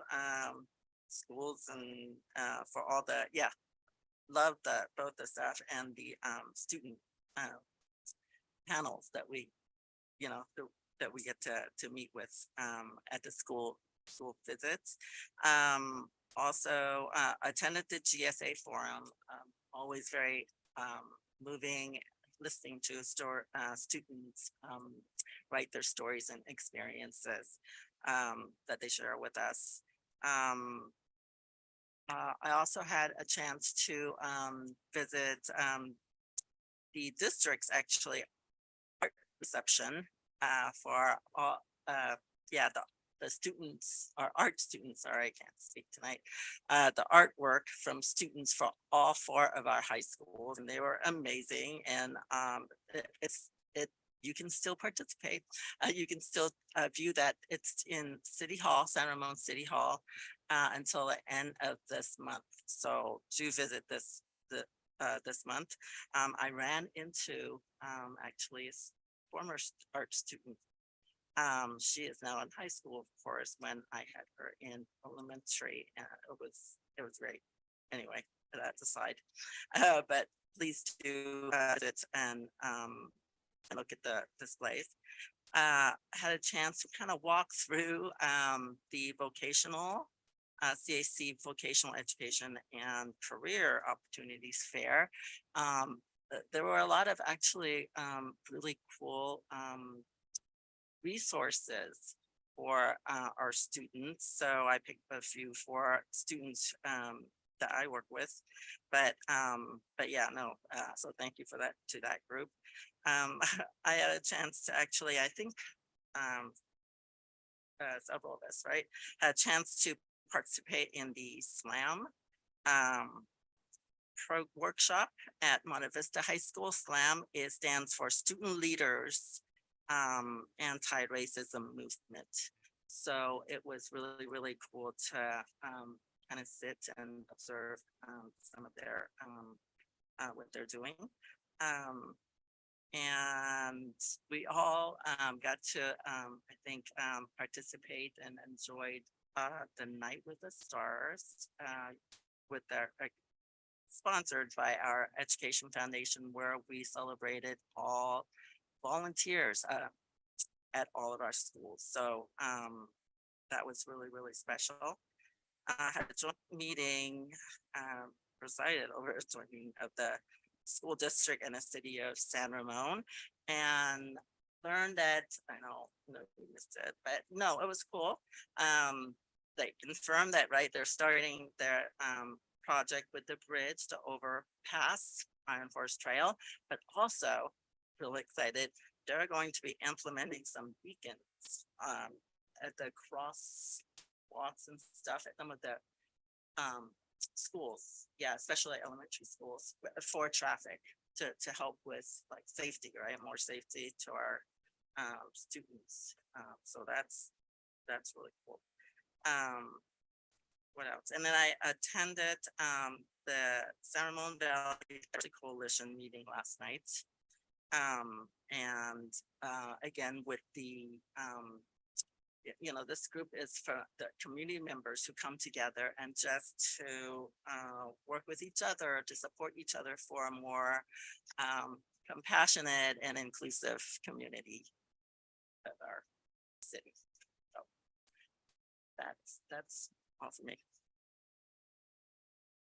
Well, it's been a really busy month and I've gone to a lot of different meetings, and I'm not going to go into all of them, but I will tell you the things that stood out to me and that were the most important.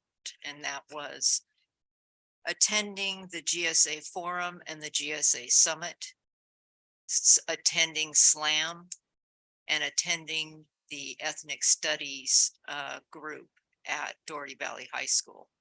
And the reason why those are the most important to me is because it's my opportunity to sit with our students and listen to their views, their feelings, their perspective, their experiences, because it shapes me in the way that I make decisions. And it's a voice that I give high credibility to. And so many of our students that I spoke with or that spoke to me were so courageous, were so eloquent in the way that they express themselves, and they weren't afraid to show their feelings. And this is something as a board member that is imperative to me in the way that I make decisions. So I want to thank all the students who participated, who had the courage to tell their stories, who had the courage to tell me things that maybe I didn't want to hear. So I think I'll leave it at that. There's lots of other great things that have gone on during the month that we've been gone, but those are the ones that are most important to me. Thank you. Yeah, and I want to kind of piggyback on Shelley. I also got to be a part of the GSA Forum with Cal and San Ramon Valley High School and SLAM and the Ethnic Studies Symposium, where Shelley, myself, and Dr. Malloy were able to speak with small groups, about 15 to 20 students each, and we rotated.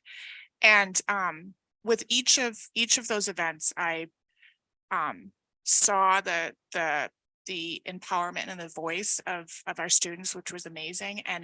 And I wanted to, the that I made was just thanking the students for pushing us, for not just telling us, but pushing us, for fighting, for advocating, and for not just taking yes for an answer, but asking, okay, yes, and what are you going to do about it? And I just really appreciate that. And it's just super important. And I want to acknowledge and make sure that everyone understands how grateful we are for that push, because I think it's so invaluable.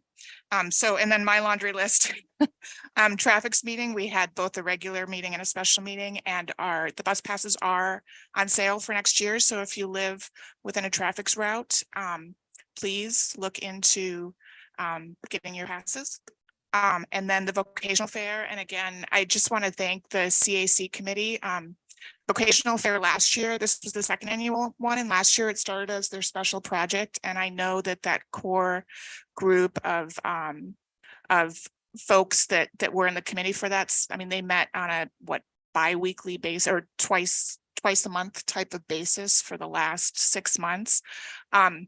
Last year was great. This year was even better. And next year is going to be amazing as well. And it's so many opportunities and diversity and opportunity, which I think is something that we're really trying to push further. And again, when we talk about reimagining success, and when I walked into that vocational fair, I saw a huge variety of what success looks like. And, you know, there was one union that showed, I think it was steelworkers, that showed starting pay after 5 years, after 10 years. And for students to see that this is, you know, there's so much value in a diversity of success, right? And so it was a really great event. So I appreciate all the hard work.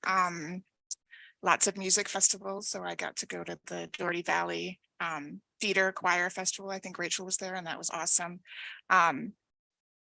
We did have a CAC meeting, and we are initiating having student board members on the CAC, which is the SELPA Community Advocacy Committee, I think is what it stands for. And so we're looking at having, I believe it's 2 student, but I don't know if it's limited to, but actual students who are in IEPs and in SDC classes in the transitional program to be a part of that committee, which I think again is another opportunity for student voice and those students that are living in those spaces to be able to talk about their experience and help shape the decisions that we're making. And then there is a grade reform informational webinar that Dr. Malloy mentioned, and that's on Thursday night. So please attend. It's at 6 p.m. I believe it's going to be recorded, or maybe not live streamed, but recorded. And then I do have trustee office hours on Friday from 11 to 1. They're half-hour slots, super easy to sign up. There's a bit.ly. If you go to my social media at Trustee Bratt, you'll find it. So thank you. Well, I'd also like to add on to what everyone else has talked about. I think it's been really great how we've handled the GSA Forum, the GSA Board Summit, the Ethnic Studies Symposium in a way that has allowed all of us to get a glimpse of it, but not all be there at the same time. And I just want to appreciate staff for making that happen, and Cindy for working on all that scheduling.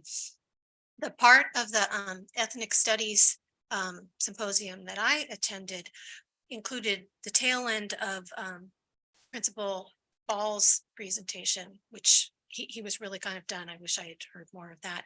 But then there was some discussion, and then there were 2 student presentations on efforts that students at those sites have done. So the students from San Ramon High talked about the planning they were involved in after the slur during the basketball game, and they shared the process.